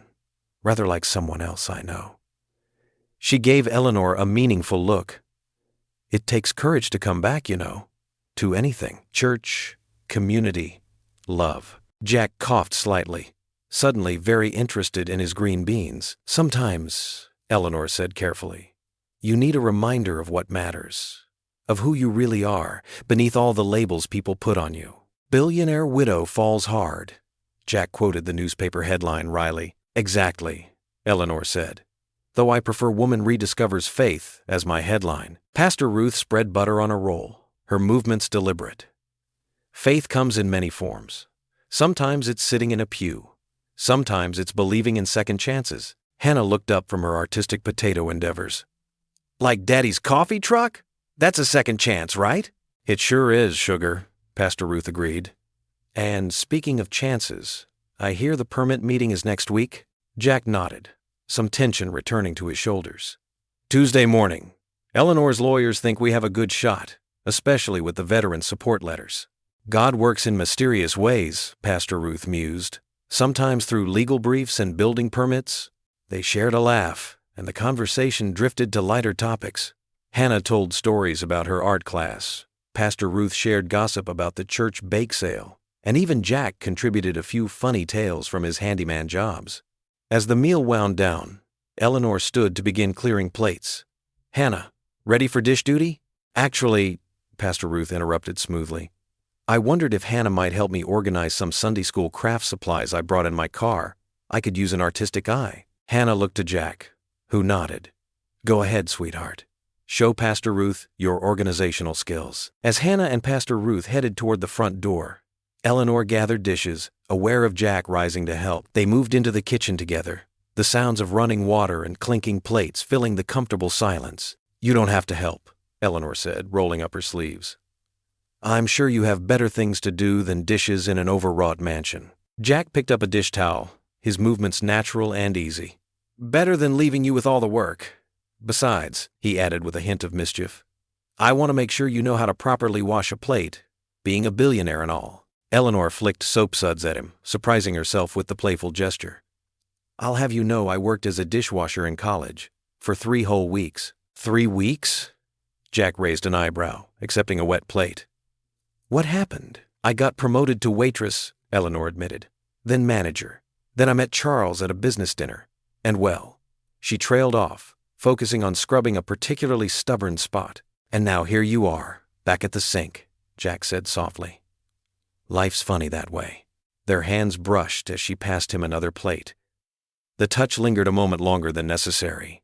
"Thank you," Eleanor said suddenly, "for coming tonight, for letting Hannah come, for not judging me by that headline." Jack dried the plate with careful attention. "Thank you for not judging me by my backyard repair business and second-hand tie." "It's a nice tie," Eleanor protested, then caught his teasing smile. "Oh, you." She splashed him lightly with the sprayer, and he retaliated by shaking the dish towel at her. They both froze, suddenly aware of how close they were standing, how adolescent their behavior had become. Eleanor felt a blush creep up her neck. "We're acting like teenagers." "Worse," Jack agreed, fighting a grin. "We're acting like Hannah when she does dishes." They looked at the water spots on their clothes and the soap bubbles on the counter, and couldn't help but laugh. The sound bounced off the expensive tiles and custom cabinets, transforming the formal kitchen into something warmer, more lived in. The late afternoon sun painted long shadows across Gloria Shepherd's front porch as Jack stood at her door, his heart pounding against his ribs. Eleanor and Hannah waited in the car, giving him space for this moment. His fingers traced the edge of the metal case in his pocket, a familiar gesture that had become almost like a prayer over the years. Gloria opened the door before he could knock. Her silver hair caught the sunlight, forming a gentle halo around her face. The stern expression she'd worn during his last visit had softened into something warmer, more welcoming. "Come in, Jack," she said, stepping aside. "And bring your family, too." Jack turned and waved to the car. Hannah practically bounced up the steps, while Eleanor followed with graceful uncertainty. Gloria's living room was modest, but immaculate, with carefully arranged photos of Theo marking different stages of his life, from a gap-toothed kindergartner to a proud soldier in dress uniform. "Sit down, all of you." Gloria gestured to the worn but comfortable couch. She settled into her armchair, hands folded in her lap, studying them with eyes that had seen too much pain but hadn't lost their kindness. "I've been doing a lot of thinking," Gloria began, her voice steady, "and praying, mostly listening." She looked directly at Jack. "Tell me again about that night." "Not the facts. I know those. Tell me about my son's voice." Jack swallowed hard, his hand automatically reaching for the metal case. Hannah slipped her small hand into his free one, while Eleanor placed a gentle hand on his shoulder. "Theo." Jack's voice cracked, but he pressed on. Even with the vehicle burning around us, his voice was calm, clear, like when he used to talk down scared kids in the village. He closed his eyes, remembering. He said, "Hawk, you've got that little girl waiting. You're getting out of here." Then he smiled, actually smiled through the pain, and said, "Tell Mama I finally learned what she always said about sacrifice." Gloria nodded slowly. tears tracking silent paths down her cheeks. That sounds like my boy, always thinking of others first. She stood and crossed to a cabinet, removing a familiar-looking Bible. I found his letters last week, the ones he sent from over there. She pulled out a worn envelope. This one came just days before. He wrote about you, Jack. Said you were the brother he never had, and how you two talked about opening that coffee shop someday. Jack's breath caught. He hadn't known about the letter, Gloria continued, her voice growing stronger. He wrote that you taught him more about being a man than anyone since his daddy passed. Said you showed him how to be tough and tender at the same time. She looked at Hannah. Your daddy was already changing lives back then, sweetheart. Hannah beamed through her own tears. Squeezing Jack's hand, Gloria moved to sit on the coffee table directly in front of Jack. Now, let me see that medal. With trembling fingers, Jack withdrew the case and opened it. The silver star gleamed in the late afternoon light. Gloria reached out, but instead of taking it, she placed her hand over Jack's, pressing his fingers around the medal. Theo didn't save a medal that night, she said firmly. He saved a man. A good man who's been carrying far too much guilt for far too long. Her eyes were fierce with love and certainty. Keep it, Jack, until we can place it together in a home that heals boys like you were. That's what Theo would want. Jack's shoulders shook as years of held-back tears finally broke free. Gloria pulled him into a fierce embrace, the kind only a mother can give. You're family now, she whispered. All of you. When she pulled back, Gloria turned to Eleanor, who had been watching with quiet grace. And you, Miss Whitmore, I see how you look at him, how you care for his daughter. Her smile was knowing and warm. About time this man had someone to remind him he's worthy of love. Eleanor couldn't hold back her tears any longer. Hannah moved to her side, and Eleanor gathered her close, the girl's arms wrapping tight around her waist. They clung to each other, united by love for Jack and now bound together by Gloria's blessing. The room fell quiet except for soft sniffles and the gentle ticking of the mantel clock. Through the window, the setting sun painted the sky in shades of hope, pink and gold and purple, promising a new day ahead. In that moment, they weren't a billionaire, a veteran, a widow, and a child anymore. They were simply family, brought together by sacrifice, healed by love, and blessed by grace. Gloria stood and smoothed her skirt, practical as ever, even in this emotional moment. Now then, she said, her voice warm but firm. I believe I heard something about a coffee truck that needs a grandmother's touch with the baking. The morning sun glinted off the polished chrome of the coffee truck. Red, white, and blue bunting draped its sides, and a hand-painted sign reading Theo's Table crowned the serving window. The parking lot of the old hardware store buzzed with excitement as what seemed like half the town gathered for the grand opening. Jack adjusted his tie, the same one he'd worn to the library that fateful night. His hands trembled slightly as he watched the growing crowd. Veterans in their service caps mingled with teachers, nurses, and factory workers. Even some of the skeptical council members had shown up, their formal suits looking out of place among the casual Saturday morning crowd. Hannah bounced on her toes beside the ribbon stretched across the truck's service window, her scissors ready. She wore a blue dress Eleanor had helped her pick out, with a small American flag pin on the collar. Her eyes sparkled with pride as she watched her father checking the coffee machines one last time. Everything's perfect, Daddy, she called out. Miss Eleanor made sure. Eleanor stood nearby in a simple cream blouse and navy skirt, helping the two veteran baristas Jack had hired arrange the coffee cups and pastries. Her usual elegance remained, but there was something different about her now. A warmth that came from belonging rather than observing. The temperature's just right, Eleanor said, testing the first pot of coffee. Gloria's special blend. Gloria herself sat in a place of honor near the ribbon, her weathered hands folded in her lap. The Silver Star medal rested in its presentation case on a small table beside her, catching the morning light. Pastor Ruth stepped forward, raising her hands for quiet. The crowd settled, and she offered a brief prayer. Lord, bless this venture built on sacrifice and love. Let Theo's Table be more than a place of commerce. Make it a place of healing and hope. Amen, the crowd murmured. Jack cleared his throat and stepped up to the microphone they'd set up. Thank you all for coming today. His voice caught for a moment. Eleanor moved closer, her presence steadying him. This truck represents more than coffee. It represents second chances, community, and the power of love to rebuild what's broken. He gestured to the veterans who would be working alongside him. "These men and women, my brothers and sisters in arms, they'll help me serve not just coffee, but understanding. Every kid with a library card gets a free hot chocolate. Every veteran gets a place to belong." Paige stood near the front, her camera clicking steadily, capturing the moment for the local paper. But for once, Jack didn't mind the attention. This felt right. "Hannah," he said, "would you do the honors?" Hannah stepped forward, her face serious with the responsibility. Eleanor helped her position the scissors just right on the ribbon. The crowd counted down. 3, 2, 1. The scissors snipped cleanly through, and cheers erupted. The ribbon fluttered to the ground as Hannah threw her arms around Jack's waist. He lifted her up, spinning her around as she giggled. Eleanor stepped up to the window, her movements graceful as she prepared the first cup of coffee. The rich aroma filled the air, mixing with the sound of laughter and conversation. She handed the steaming cup to Gloria, who accepted it with a trembling smile. "To Theo," Gloria said softly, raising the cup. "To Theo," the crowd echoed. The line began to form, and Jack took his place behind the counter. He worked seamlessly with his veteran crew, calling out orders, steaming milk, and greeting each customer by name.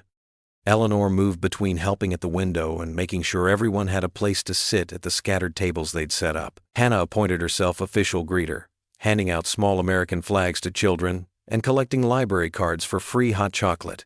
Her smile grew wider with each happy customer. The morning flew by in a blur of activity. The sun climbed higher, but nobody seemed eager to leave. The parking lot had become an impromptu community gathering, with people sharing stories and making connections. During a brief lull, Jack watched Eleanor kneel down to help a young girl who had spilled her hot chocolate. Instead of being upset about her dusty skirt, Eleanor laughed and helped the child clean up, then got her a fresh cup. The sight made his heart swell. Eleanor caught him watching and made her way over to the truck.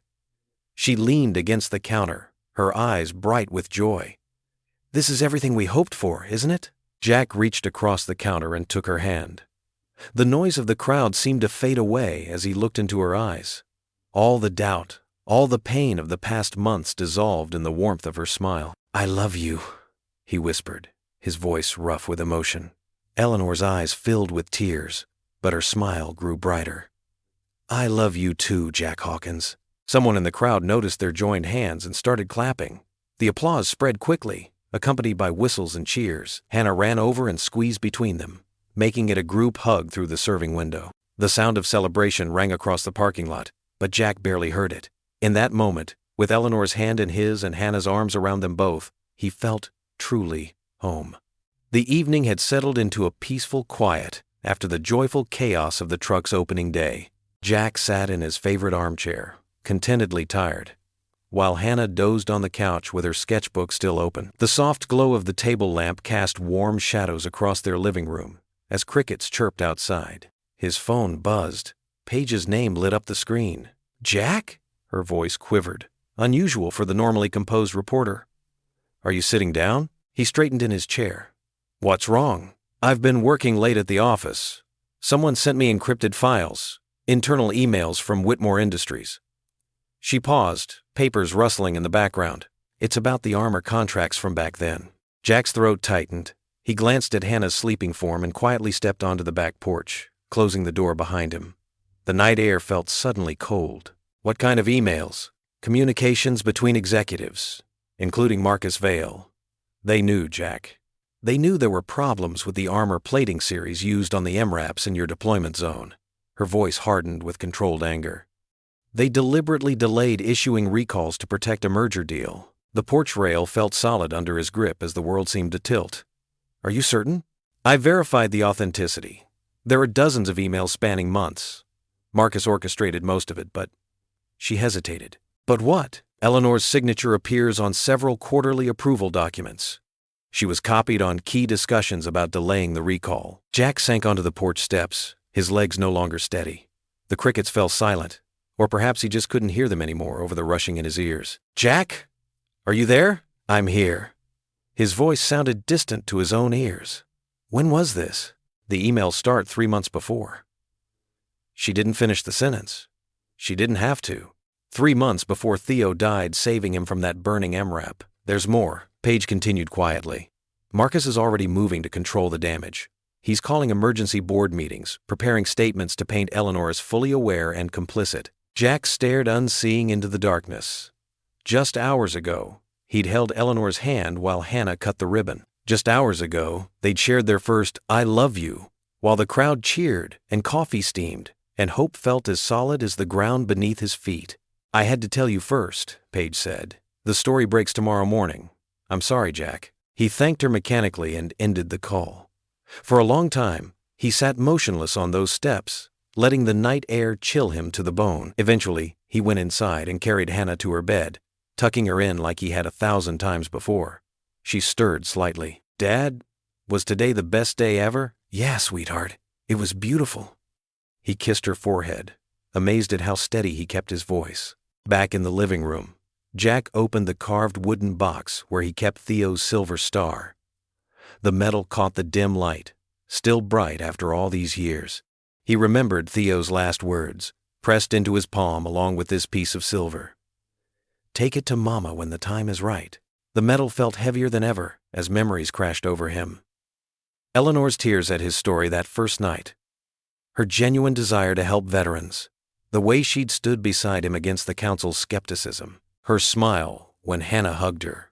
Her quiet strength when facing down the gossip. The tender way she'd whispered, "I love you," just hours ago. But underneath it all lay a foundation built on hidden truth. Her company, her fortune, was stained with the blood of good men like Theo. Her signature, however buried in paperwork, linked her to decisions that cost lives. Jack sat in his dark living room, the metal cold in his palm, as the full weight of understanding settled over him. Eleanor Whitmore, the woman he'd grown to love, was connected to the choices that led to Theo's death. The truth he'd carried all these years now carried a bitter new burden. The silence stretched as Jack remained motionless in his chair, holding the metal that connected past to present, love to loss, hope to heartbreak. No more crickets sang outside. No cars passed on the quiet street. Even the house seemed to hold its breath as one man sat alone in the dark, grappling with a truth that threatened to unravel everything. The morning sun cast long shadows across Jack's driveway as he stared at his phone. Another cancellation. That made 5 in the past 2 days. The coffee truck sat silent in his driveway, its cheerful Theo's Table logo a stark contrast to the darkness settling in his chest. Shouts echoed from down the street. A group of protesters had gathered outside Eleanor's gates again, their signs bobbing like angry birds. "Justice for veterans" and "Blood money" painted in harsh red letters. Jack's hands clenched as he watched Eleanor's security team trying to maintain order. Hannah appeared at his side, her small hand slipping into his. "Why are they so mad at Miss Eleanor, Dad?" Before Jack could answer, a black sedan pulled into his driveway. 2 women in business attire stepped out, their expressions professionally neutral. One held a manila folder. "Mr. Hawkins?" The taller woman showed her credentials. "I'm Sandra Martinez from Child Protective Services. We received an anonymous concern about Hannah's welfare." Jack's military training kicked in. Stay calm. Assess the situation. "Hannah, sweetheart, go finish your breakfast, okay?" Hannah's eyes went wide with worry, but she nodded and went inside. Jack straightened his shoulders, fighting to keep his voice steady. "What kind of concerns?" "Claims of unstable living conditions, possible exploitation of a minor for publicity." Sandra consulted her notes. "Questions about your relationship with Eleanor Whitmore and how it might affect Hannah's well-being." Jack's jaw tightened. "My daughter is well cared for. She's getting straight A's, has perfect attendance, and her art teacher just recommended her for a summer program." The inspection lasted an hour. They checked Hannah's room, the kitchen, her schoolwork. They interviewed Hannah separately while Jack paced the hallway, his heart pounding. When they finally left, promising to file their report, Jack felt drained. His phone buzzed. "Eleanor." "Jack?" Her voice cracked. "I just heard about CPS. I'm so sorry. This is all my fault." "Eleanor, don't." "No, listen. Marcus is behind this. He's trying to pressure me through you." She took a shaky breath. "The protesters followed Hannah's school bus this morning. They're calling you a sellout on social media. Your coffee truck bookings. We'll weather this," Jack insisted. "The truth will come out." "The truth?" Eleanor's laugh was bitter. "The truth is, my name was on those documents. My husband's company cut corners, and I benefited from it. Every penny I have is stained with." She stopped abruptly. "With Theo's blood?" Jack finished quietly. "Is that what you were going to say?" Silence stretched between them. "Meet me," Eleanor whispered. "Please. The old gazebo in Walker Park. No cameras, no protesters." An hour later, Jack parked his truck near the park's edge. The gazebo stood empty, its white paint peeling. Eleanor was already there, looking smaller somehow, without her usual elegant attire, wearing simple jeans and a sweater. She didn't turn as he approached, her hands gripping the railing. "I saw Hannah's face on the news when those protesters surrounded her bus. She was terrified, Jack. We can handle this. Together." He reached for her hand, but she pulled away. "No." Eleanor's voice was firm despite her tears. "I won't let my past destroy your future. Hannah needs stability, not scandal. Your veterans need a leader they can trust, not someone tainted by association with Whitmore Industries. That's not fair." "You didn't know, but I should have." Her composure cracked. "I lived in luxury while good men died because of faulty equipment. I signed those papers without questioning, without caring enough to look deeper." She finally met his eyes. "I was blind, Jack. Blind and comfortable." Jack stepped closer. "You're different now. Anyone can see that. Am I? Or am I just trying to buy redemption?" Eleanor wiped her eyes. "Marcus sent me a message this morning. He has more documents, more evidence. He'll keep coming after you and Hannah to get to me. Let him try." "You don't understand." Eleanor's voice dropped to a whisper. "They're going to question Theo's medal, suggest you lied about that night. They'll drag his memory through the mud to discredit you." Jack staggered as if struck. "They wouldn't dare. They already have. The story breaks tomorrow." Eleanor reached up, touching his cheek one last time. "I won't let them destroy you. Any of you. Eleanor, please. Loving me is hurting you." She stepped back, each word seeming to cause her physical pain. "Goodbye, Jack." He stood frozen as she walked to her car, unable to move, unable to speak. The engine started, and Eleanor drove away, leaving Jack alone in the gathering dusk, the weight of Theo's medal suddenly heavy in his pocket. The wooden pews of the empty church creaked softly as Jack shifted his weight, his weathered hands clasped tightly in prayer. The afternoon light filtered through the stained glass windows, casting pools of colored light across the worn carpet. Pastor Ruth sat beside him, her calm presence steady as a lighthouse in a storm. "I don't understand, Pastor." Jack's voice was rough with emotion. "How can something that felt so right turn into such a mess?" Pastor Ruth's kind eyes crinkled at the corners. "Sometimes the hardest storms come right before the greatest blessings, Jack. Remember David hiding in caves before becoming king? Or Joseph in prison before saving his people?" Hannah sat cross-legged in the front pew, her sketchbook open but empty. She looked up, her small face pinched with worry. "Will Miss Eleanor ever come back, Daddy?" Jack's heart squeezed at the question. He moved to sit next to his daughter, pulling her close. "I don't know, sweetheart. But what I do know is that we're going to stand strong together, just like always." "Like you and Theo did?" Hannah asked softly. "Just like that." Jack nodded, his throat tight. "Sometimes being brave means staying put when everything's falling apart around you." Pastor Ruth leaned forward, her silver hair catching the light. "Jack, I've known Eleanor for years. That woman has more integrity in her little finger than most folks have in their whole body. She's running away because she thinks she's protecting you both." "But we don't need protecting," Hannah protested, clutching her sketchbook. "We need her." Jack closed his eyes, remembering Eleanor's face when she'd driven away. The pain in her eyes had been raw, real. She thinks her money, her name, it's all tainted now. That loving us means hurting us. "Money's just a tool, Jack," Pastor Ruth said firmly. "Like a hammer. You can use it to build something beautiful or tear something down. The choice is in the heart of the person wielding it." Hannah pulled out a crumpled drawing from her sketchbook, the one she'd made of all of them in front of the coffee truck. "Look, Daddy, we were so happy here." Jack studied the crayon figures, himself behind the counter, Eleanor serving coffee, Gloria sitting at a little table, all surrounded by Hannah's trademark hearts and stars. His vision blurred. "The truth is," Pastor Ruth continued, "Eleanor's been alone in that big house for years, letting other people tell her who she is and what she's worth. Sometimes it's easier to believe the lies than to fight for the truth. The empty church seemed to hold its breath as Jack stood, pacing the worn carpet between the pews. I've carried Theo's medal for years, thinking I wasn't worthy to give it to his mama. Now these people are trying to twist his sacrifice into some kind of weapon. Pastor Ruth's voice was gentle but firm. Then don't let them, Jack. You're the one who knows the truth of that night. You're the one Theo trusted with his last words. Hannah slipped her small hand into Jack's. We can be brave together, Daddy. Like you always tell me. Jack squeezed her hand, drawing strength from her simple faith. The afternoon light had shifted, painting longer shadows across the church floor. Outside, the world was still churning with protests and accusations.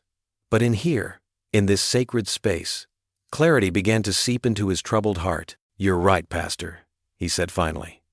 Running away didn't honor Theo then, and it won't honor him now. Later that night, after tucking Hannah into bed with extra hugs and prayers, Jack stood in his bedroom.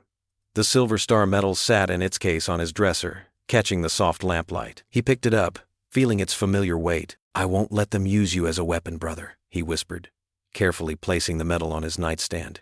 Your sacrifice meant more than that. It always will. The medal rested there, silent but significant, a reminder of both loss and love, sacrifice and honor. Jack sat on the edge of his bed, his head bowed. Tomorrow would bring new challenges, new battles to face. But tonight, in the quiet of his room, he made his choice. They would stand strong. Him, Hannah, and yes, even Eleanor if she'd let them.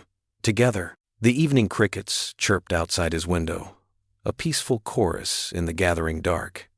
Jack touched the medal one last time before turning out the light. Theo's gift wouldn't be twisted into something ugly. Not on his watch. Paige Nunez's fingers flew across her keyboard, her small apartment lit only by the glow of multiple computer screens. Coffee cups littered her desk, testament to 3 sleepless nights of digging. Something about the stolen valor accusations against Jack hadn't added up from the start. Got you, she whispered, clicking through financial records. The social media posts questioning Jack's war story had exploded from nowhere, but they weren't random. They traced back to a sophisticated botnet operated by Sterling Communications, a PR firm that just happened to be on Marcus Vale's payroll. Her phone buzzed. Another veteran returning her call. Miss Nunez? The voice was gruff but clear. This is Staff Sergeant Mike Rodriguez. You asked about Jack Hawkins and Theo Shepard? Paige grabbed her recorder. Yes, sir. You served with them? Same squad. 3 tours. Look, I've been seeing these lies about Jack online. They're garbage. Rodriguez's voice hardened. I was there that night. I saw everything. Paige leaned forward. Could you tell me what happened? We were running convoy security outside Kandahar. Our MRAP hit an IED. Bad one. Jack was driving. The blast knocked him out cold, and the engine compartment caught fire. Rodriguez paused, clearing his throat. Theo, man. Theo didn't hesitate. He pulled Jack out through the gunner's hatch while the whole thing was burning. Got him clear just before the ammo started cooking off. And the Silver Star? Paige prompted gently. Theo earned it pulling 3 other guys out of a collapsed building the week before. He hadn't even received it officially yet. It was still in its case when... Rodriguez's voice cracked. When he got hit. Shrapnel. He knew he wasn't going to make it. His last act was pressing that medal into Jack's hand, making him promise to get it to his mama someday. Paige wiped her eyes, professionalism momentarily forgotten. Thank you for telling me this, Sergeant. There's more, Rodriguez continued. Jack blamed himself. Wouldn't leave Theo's side even with bullets flying. Our medic had to drag him away. He's carried that guilt ever since. But anyone who was there knows. Theo made his own choice. He died a hero, saving his brother. Over the next hours, more calls came in. A combat medic, a platoon leader, a door gunner. Each account matched perfectly. Jack's story was true, down to the smallest detail. And each veteran expressed the same fury at anyone questioning their fallen brother's sacrifice. Paige's research revealed more. Marcus Vale had orchestrated a systematic campaign to discredit Jack, using his PR firm to plant doubt, manipulate social media trends, and even prompt the Child Services investigation. The same firm had buried the original armor testing reports years ago. She gathered screenshots, financial records, and veteran testimonials into a folder, then made one more call. Jack? It's Paige. She heard his exhausted greeting. I can clear your name, but Eleanor must speak the truth too. The whole truth. About the company. About Marcus. About everything. What do you mean? Jack's voice was cautious. I have proof Marcus Vale orchestrated this whole smear campaign against you. He's behind the stolen valor rumors, the child services complaint, everything. But this goes deeper, all the way back to those faulty armor tests. Eleanor's signature might be on those documents, but Marcus buried the warnings. He's been covering his tracks for years. There was a long pause. You're sure about this? Absolutely. I've got your whole squad ready to go on record defending you and Theo. But Jack, this isn't just about clearing your name. This is about justice. For Theo, for other soldiers who trusted that equipment with their lives, Eleanor needs to face what her company did, even if she didn't know about it at the time. She's been carrying that guilt already, Jack said quietly, even before she knew the details. Then maybe it's time to turn that guilt into action, Paige replied. But she has to be the one to step forward, to speak the truth, no matter the cost. The line went silent again. Finally, Jack spoke. Send me everything you found. I'll make sure she sees it. Jack, Paige added before he could hang up. Your squad mates. They all said the same thing. Theo would be proud of you. She heard Jack's shaky breath. Thank you, Paige, for finding the truth. That's my job, she said simply. The rest is up to you and Eleanor. Eleanor stood at the window of her study, watching storm clouds gather over the manicured lawns of the Whitmore estate. The mansion felt emptier than ever, its grandeur a hollow shell without Jack and Hannah's warmth to fill it. Behind her, Marcus Vale's expensive shoes clicked across the hardwood floor. Be reasonable, Eleanor, Marcus said, his voice smooth as oil. You've built a life here. Think about everything you'd be throwing away. She turned to face him, noting how his perfectly tailored suit couldn't quite hide the tension in his shoulders. You mean everything my husband built, don't you, Marcus? He spread his hands in a placating gesture. The foundation, the charity work, your position on the board, your entire legacy, all of it gone if you pursue this misguided crusade. Thunder rumbled outside as Eleanor moved to her desk, running her fingers over the polished wood. Interesting choice of words. Legacy. She picked up a framed photo, herself and her late husband at a charity gala. I've been thinking about legacy quite a bit lately. Then you understand what's at stake. Marcus stepped closer, lowering his voice. The NDAs you signed are airtight. One word about those armor tests goes public, and our legal team will what? Eleanor's quiet question cut through his threat. Take my money, my house, my reputation? She set the photo down with deliberate care. What else is there to take, Marcus? His smile tightened. Don't be dramatic. We can weather this storm. Issue a statement distancing yourself from the veteran's accusations. Let our PR team handle the reporter. In a few months, no one will remember. His name is Jack, Eleanor said, steel entering her voice. And the soldier who died that night was Theodore Shepard. They're not accusations to be managed. They're people. Sons. Heroes. They're liabilities, Marcus snapped, facade cracking. And that medal story is a convenient fiction.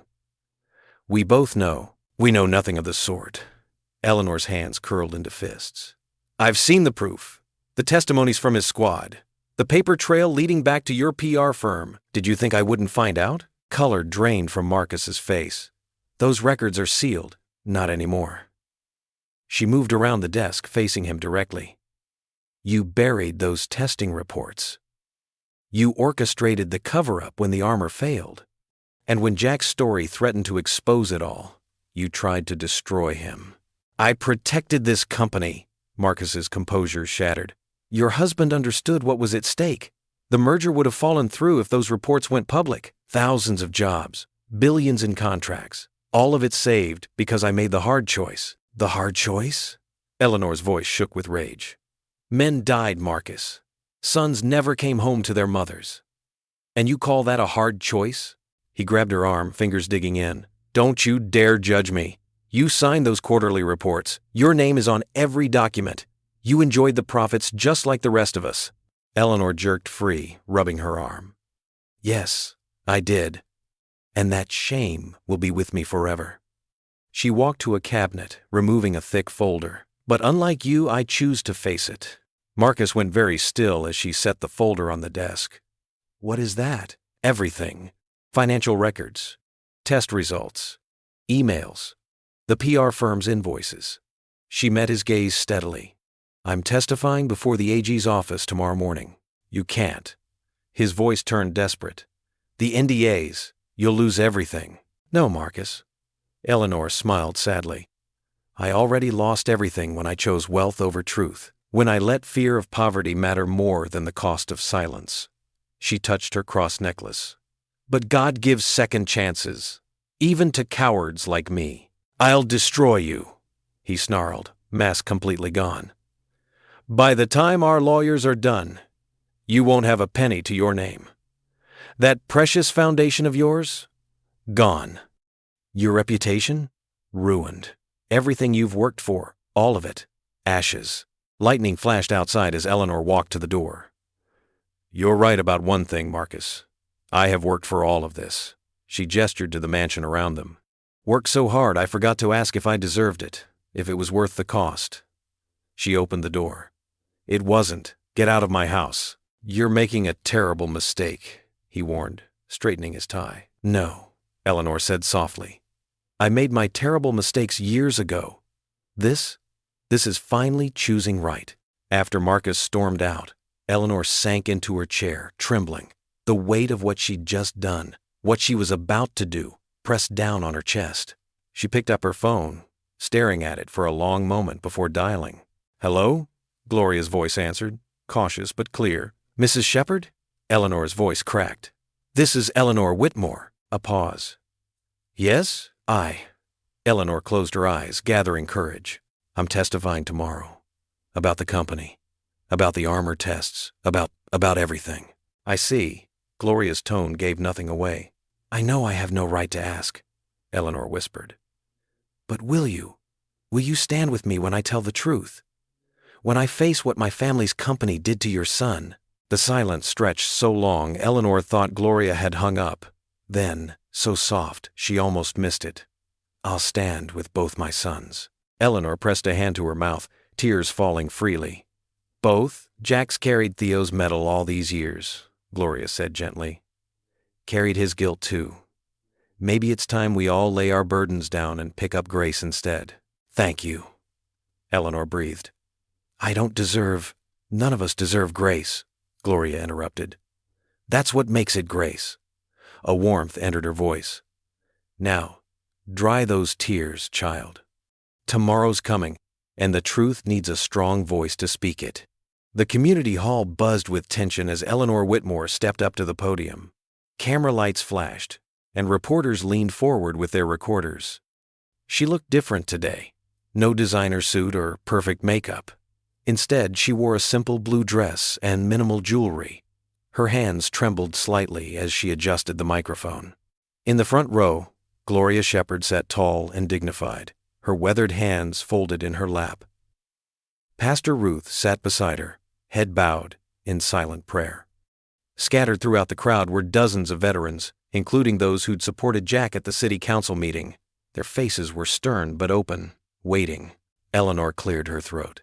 "Thank you all for coming today. I'm here to tell the truth about Whitmore Industries and the armor testing program that failed our troops." The room fell silent. Even the camera shutters seemed to pause. "For years, I lived in ignorance of what was happening in my husband's company. I signed papers without questioning, attended board meetings without challenging the numbers. I told myself I was just a chairman's wife, that these matters were beyond my understanding." She gripped the podium edges, her knuckles white. "But ignorance is no excuse. Not when lives were at stake. Not when brave soldiers like Theo Shepherd paid the ultimate price." At Theo's name, Gloria's chin lifted slightly. Their eyes met across the room, and Eleanor drew strength from the older woman's steady gaze. "Recently, evidence has emerged showing that Whitmore Industries cut corners on armor testing. We, rushed production to meet profit margins. My signature appears on those documents, buried in quarterly reports I should have read more carefully." The crowd murmured. A reporter started to shout a question, but Eleanor raised her hand. "Please, let me finish. This isn't about defending myself. It's about making things right. She pulled out a folder and held it up. This contains the legal documents transferring the majority of my personal fortune, approximately $2.8 billion, to the newly established Whitmore Restitution and Opportunity Fund. Gasps rippled through the audience. Camera flashes exploded. This fund will be independently governed by a board that includes veterans, community leaders, and families affected by our failures. Gloria Shepherd has agreed to serve as chair, alongside Pastor Ruth Johnson and others who understand the true cost of corporate negligence. Eleanor's voice grew stronger. The fund's first priorities will be providing cutting-edge protective gear for active duty personnel and first responders, establishing veterans support centers, and creating scholarship programs for military families. She paused, then continued more softly. Money can't bring back those we've lost. It can't erase the pain of mothers like Gloria, who lost their sons. It can't undo the trauma carried by survivors like Jack Hawkins. Near the back of the hall, Jack stood against the wall, arms crossed. His expression was unreadable, but he didn't look away. But money can fuel change. It can build something good from something broken. And most importantly, it can ensure these mistakes are never repeated. Eleanor stepped back from the podium, then returned for one final statement. I'm also announcing my immediate resignation from the Whitmore Industries Board. I'll cooperate fully with the Attorney General's investigation into the testing program and cover-up. The room erupted with questions. Reporters jumped to their feet, shouting over each other. But Eleanor's attention was drawn to movement in the crowd. One by one, veterans were standing.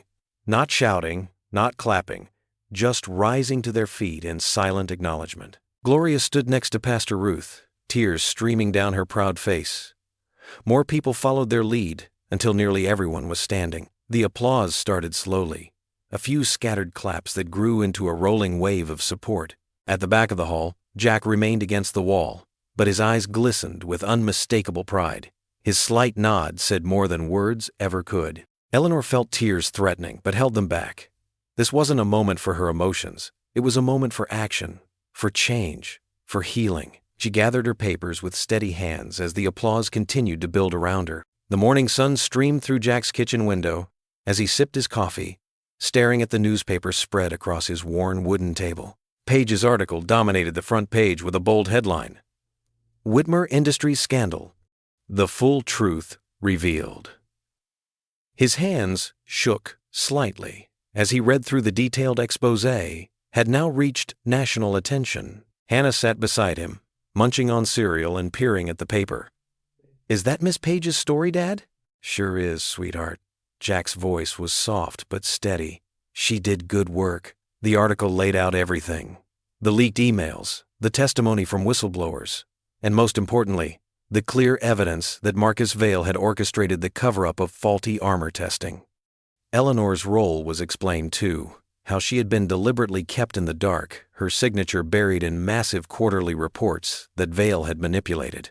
The kitchen radio crackled with breaking news. Jack reached over and turned up the volume as the announcer's voice filled the room.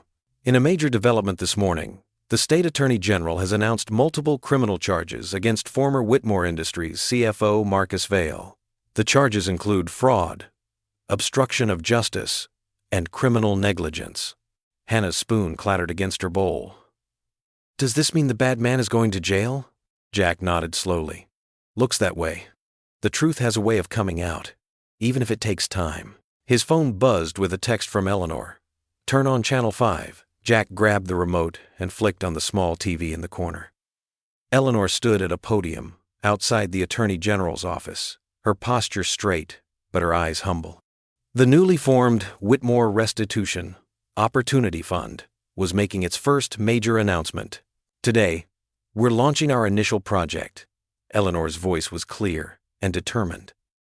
$5 million will go directly to providing next-generation protective gear for firefighters across 3 states.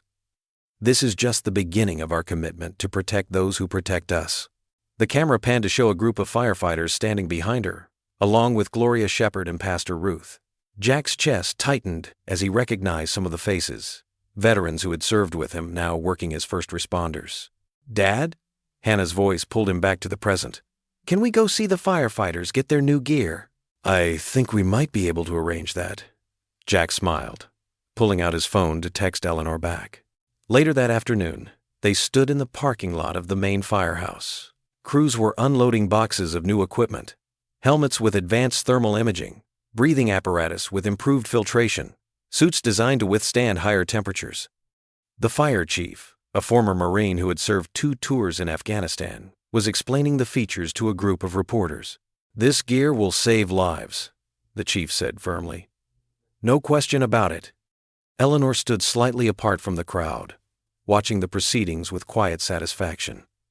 When she spotted Jack and Hannah, her face lit up, but she held back, unsure of her welcome. Hannah solved that problem by running straight to her for a hug. "Miss Eleanor, did you really buy all this stuff to keep the firefighters safe?" Eleanor knelt down to Hannah's level. "The fund did, yes. But you know what? The idea came from something your dad told me once about Theo." Jack stepped closer, curious. Eleanor looked up at him with soft eyes. "Remember when you told me how Theo always said that saving one life ripples out to save many others? Well, that stuck with me. Each firefighter we protect might save dozens of families. The ripples keep going." Jack had to swallow hard before he could speak. He reached into his pocket and touched Theo's medal, which he still carried every day. The silver felt warm against his fingers. A young firefighter approached them, holding one of the new helmets. "Sir, ma'am, we'd like to show you something." He led them to where the first batch of gear was being unpacked. Each piece bore a small inscription on the inside. "In honor of SSG Theo Martinez, courage ripples forward." Gloria appeared beside them, her hand finding Jack's arm. "When Eleanor suggested the inscription, I knew it was right. Theo would have loved this." They watched as more firefighters gathered around, examining their new gear with professional appreciation. Each piece represented a potential life saved, a family kept whole, a future protected. Hannah tugged at Jack's sleeve. "Daddy?" "Yes, baby? Is this kind of like how Theo saved you? So you could be my dad and help other people?" Jack looked at his daughter, then at Eleanor, who was wiping tears from her eyes, and finally at Gloria, who nodded encouragingly. "That's exactly right, Hannah," Jack said, his voice thick with emotion. "Theo's story is saving lives even now." Soft snowflakes drifted past the tall windows of the old storefront, its newly painted sign reading Theo's House in warm copper letters. Inside, the space hummed with activity as paintbrushes swept across walls and cheerful chatter filled the air. Jack stood on a stepladder, carefully touching up the ceiling trim with a steady hand. Below him, Hannah directed a group of veterans and local kids in painting a mural of mountains and pine trees along the main wall. Her confidence had bloomed over the past weeks, and it showed in how she guided even the adults with gentle suggestions about colors and technique. "A little more blue in that shadow," Hannah called out to Tommy, a young Marine who was working on a particularly tall pine tree. "It'll make it look deeper, like it goes on forever." Eleanor moved through the space with quiet grace, distributing fresh paintbrushes and water bottles to the volunteers. She'd traded her usual elegant attire for worn jeans and an oversized sweater, her hair pulled back in a simple ponytail. Paint smudges decorated her sleeves, but her smile was radiant as she watched the community come together. "This place is becoming exactly what Theo would have wanted," Gloria said, arranging fresh flowers on the counter that would soon serve coffee and treats. Her eyes glistened as she took in the scene. A place of healing and hope. Jack climbed down from his ladder and stood beside Gloria, both of them watching as Eleanor helped a small girl in pigtails reach a high spot on the wall. "You know what Theo used to say about broken things?" he asked softly. Gloria nodded, her voice warm with memory. "That they shine brightest once they're mended." The space was transforming before their eyes. What had once been an abandoned storefront was becoming a warm haven. Comfortable chairs and sofas were arranged in conversation groups. Bookshelves lined one wall, and a small stage sat ready for community events. The coffee counter, built by Jack himself from reclaimed wood, curved like a welcoming smile. A group of veterans worked together installing lights, their easy camaraderie evident in their joking and laughter. Some bore visible scars, others carried wounds unseen. But here they moved with purpose, building something larger than themselves. "Miss Eleanor," called out one of the younger kids, holding up a paint-covered hand. "Can we add stars to the sky part?" Eleanor knelt beside the child, examining the mural section thoughtfully. "What do you think, Hannah? You're our artistic director." Hannah tucked a strand of hair behind her ear, considering the wall with serious attention. "Stars would be perfect, like the ones Daddy and Theo used to see in the desert." Jack's throat tightened at the memory. He felt a gentle touch on his arm and turned to find Gloria watching him with understanding eyes. "They're all healing here," she said quietly. "Not just the veterans. The whole town." The afternoon light began to fade, making the snow outside glow with a peaceful blue tint. Someone had put on soft Christmas music, and the smell of fresh coffee drifted through the air as Eleanor tested the new equipment behind the counter. Jack walked over to help her, their hands brushing as she passed him a cup. The simple contact still sent warmth through his chest, even after all they'd been through. She looked up at him with those kind eyes that had first captured his heart at the library. "Try this," she said, pushing the cup toward him. "I think I'm finally getting the hang of it." He took a sip and smiled. "Perfect. You're a natural." "I had a good teacher," she replied, glancing at the coffee truck visible through the window, now parked proudly in its designated spot outside Theo's house. Hannah appeared between them, her face flushed with excitement. "Daddy, Miss Eleanor, come see. We finished the main part of the mural." They followed her to where the entire group had gathered, admiring the completed wall. The scene captured the essence of their town. Mountains rising behind pine forests, a winding river, and now a sky full of twinkling stars. But more than that, it captured the spirit of what they were building, a place where broken pieces could come together to make something beautiful. Gloria stepped forward, placing her hand against the wall near a particularly bright star. "This one's for you, Theo," she whispered. The group fell quiet, each person lost in their own thoughts and memories. Jack felt Hannah's small hand slip into his, while Eleanor stood close on his other side, her presence steady and sure. After a moment, Gloria turned to address the room. "I think we've done enough for today. The paint needs to dry, and you've all worked so hard. Go home to your families, get warm, and come back tomorrow. We'll be serving our first official cups of coffee at sunrise." As the volunteers began gathering their things, exchanging hugs and promises to return early, Jack watched Eleanor help Hannah clean her paintbrushes at the sink. Their heads were bent together, sharing some secret that made them both laugh, and his heart swelled with certainty. He touched the small box in his pocket, the one he'd been carrying for days now, waiting for the right moment. The simple ring inside wasn't fancy, just plain silver, sturdy and true, like the love it would represent. "I'm heading to the church for a bit," he said to Gloria, who was arranging chairs. "Need to talk to Pastor Ruth about something." Gloria's knowing smile told him she understood exactly what he was planning. She reached up and straightened his collar with maternal care.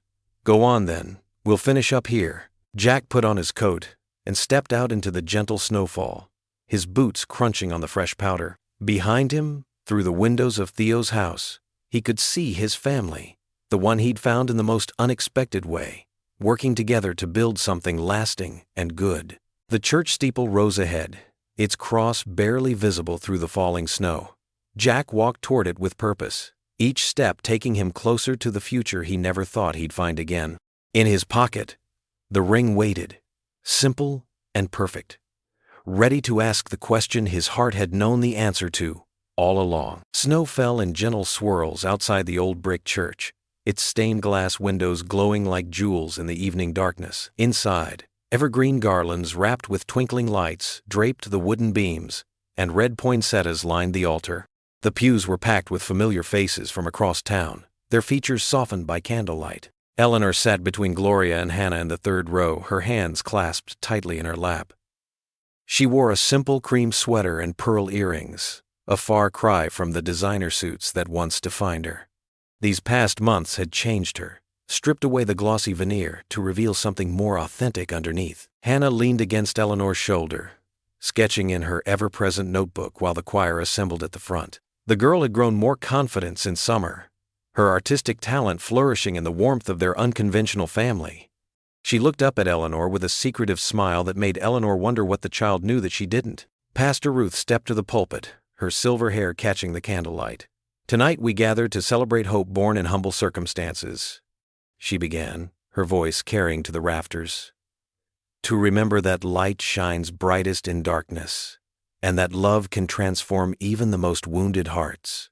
The congregation rose for the first carol. Eleanor's voice joined the others in Silent Night, though her thoughts drifted to Jack, who'd been mysteriously absent all afternoon. He finally slipped in during the second verse, taking his place beside Hannah. His dress shirt was pressed, his silver hair neatly combed, but his fingers kept touching something in his pocket. As the final notes faded, Pastor Ruth invited anyone who felt moved to share a testimony of God's grace in their lives. Eleanor watched Jack stand, her heart quickening. He made his way to the front, turning to face the congregation.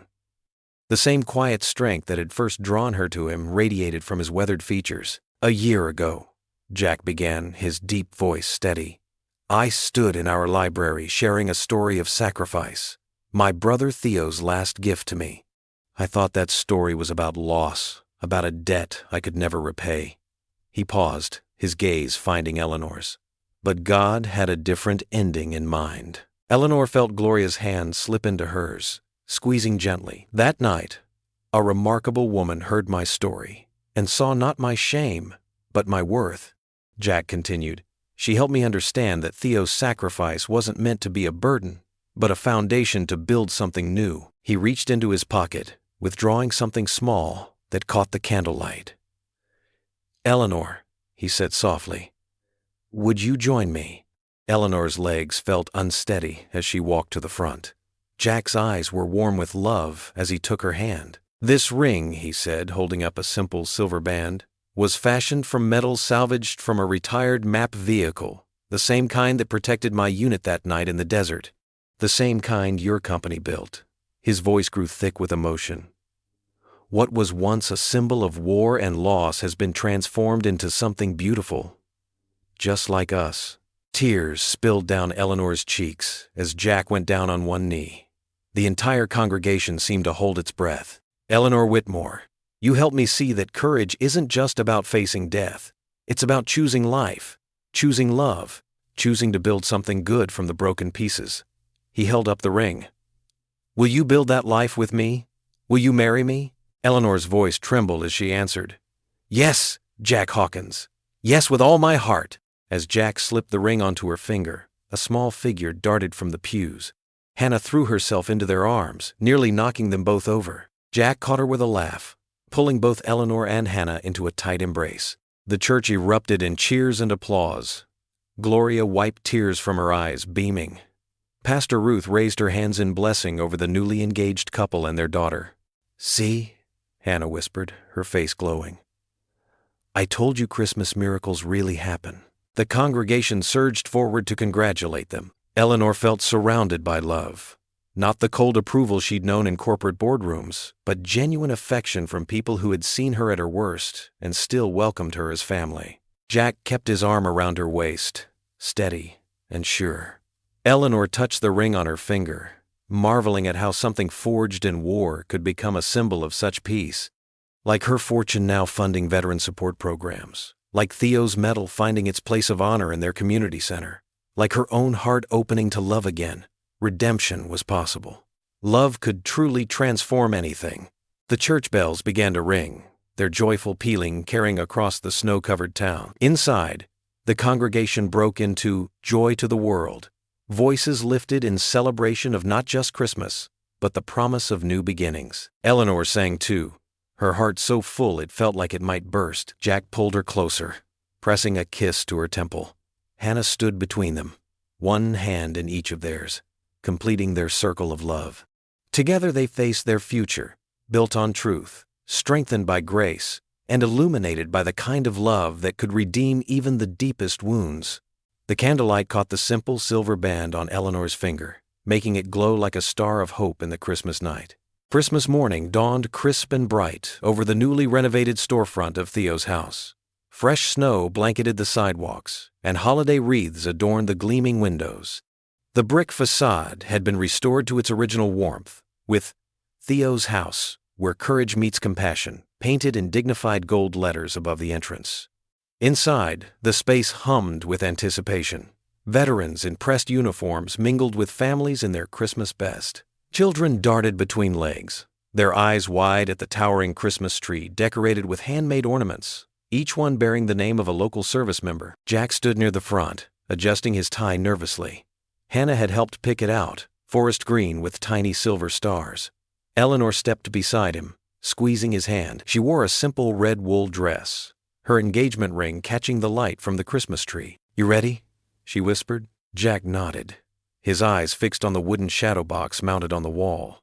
Its rich mahogany frame held not just Theo's silver star, but also his photograph, young, proud, smiling in his dress uniform. Below it, a brass plaque read, "In memory of Theodore James Shepard, greater love hath no man than this." Gloria approached slowly, her silver hair elegantly swept back, wearing her Sunday best and carrying a small Bible.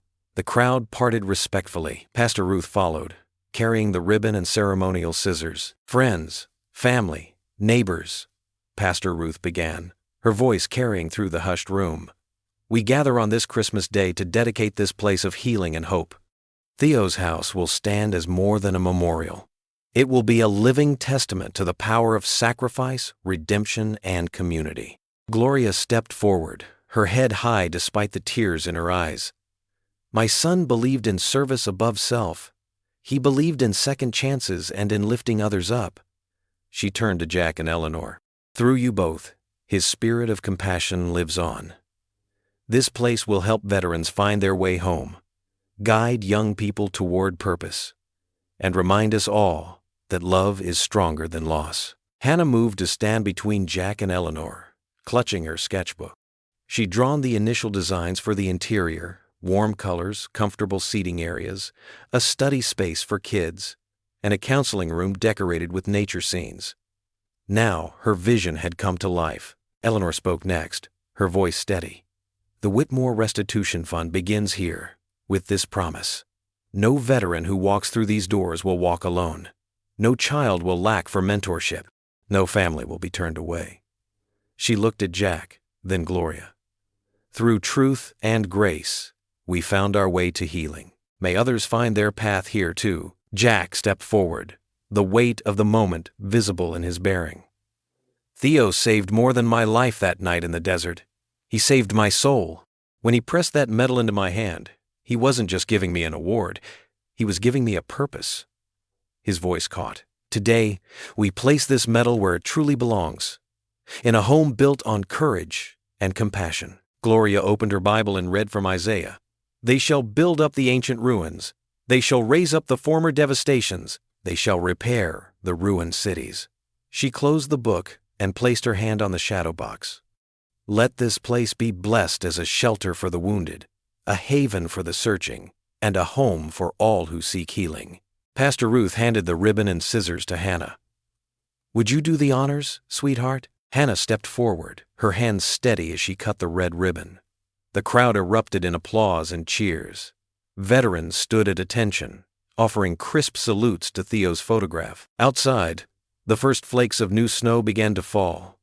The coffee truck, Theo's table, painted proudly on its side, sat ready to serve, its windows steamy with warmth. A banner stretched across the front.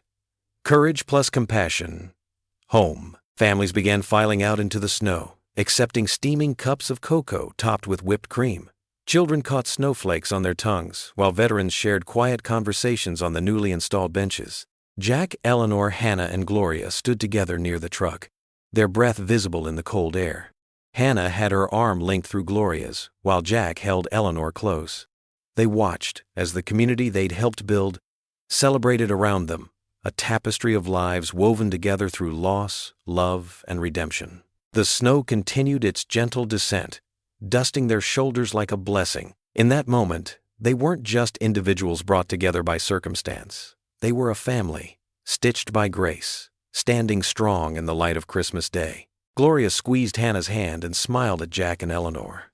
No words were needed. In the falling snow, with warmth radiating from the building behind them and love surrounding them, they had all found their way home. What would you do if you were in their place? Comment your answer below, and let's see how you'd rewrite the ending. If you enjoyed the story of Jack Hawk Hawkins, I handpicked the next story that you will enjoy. Please don't miss this one. Click here to watch it.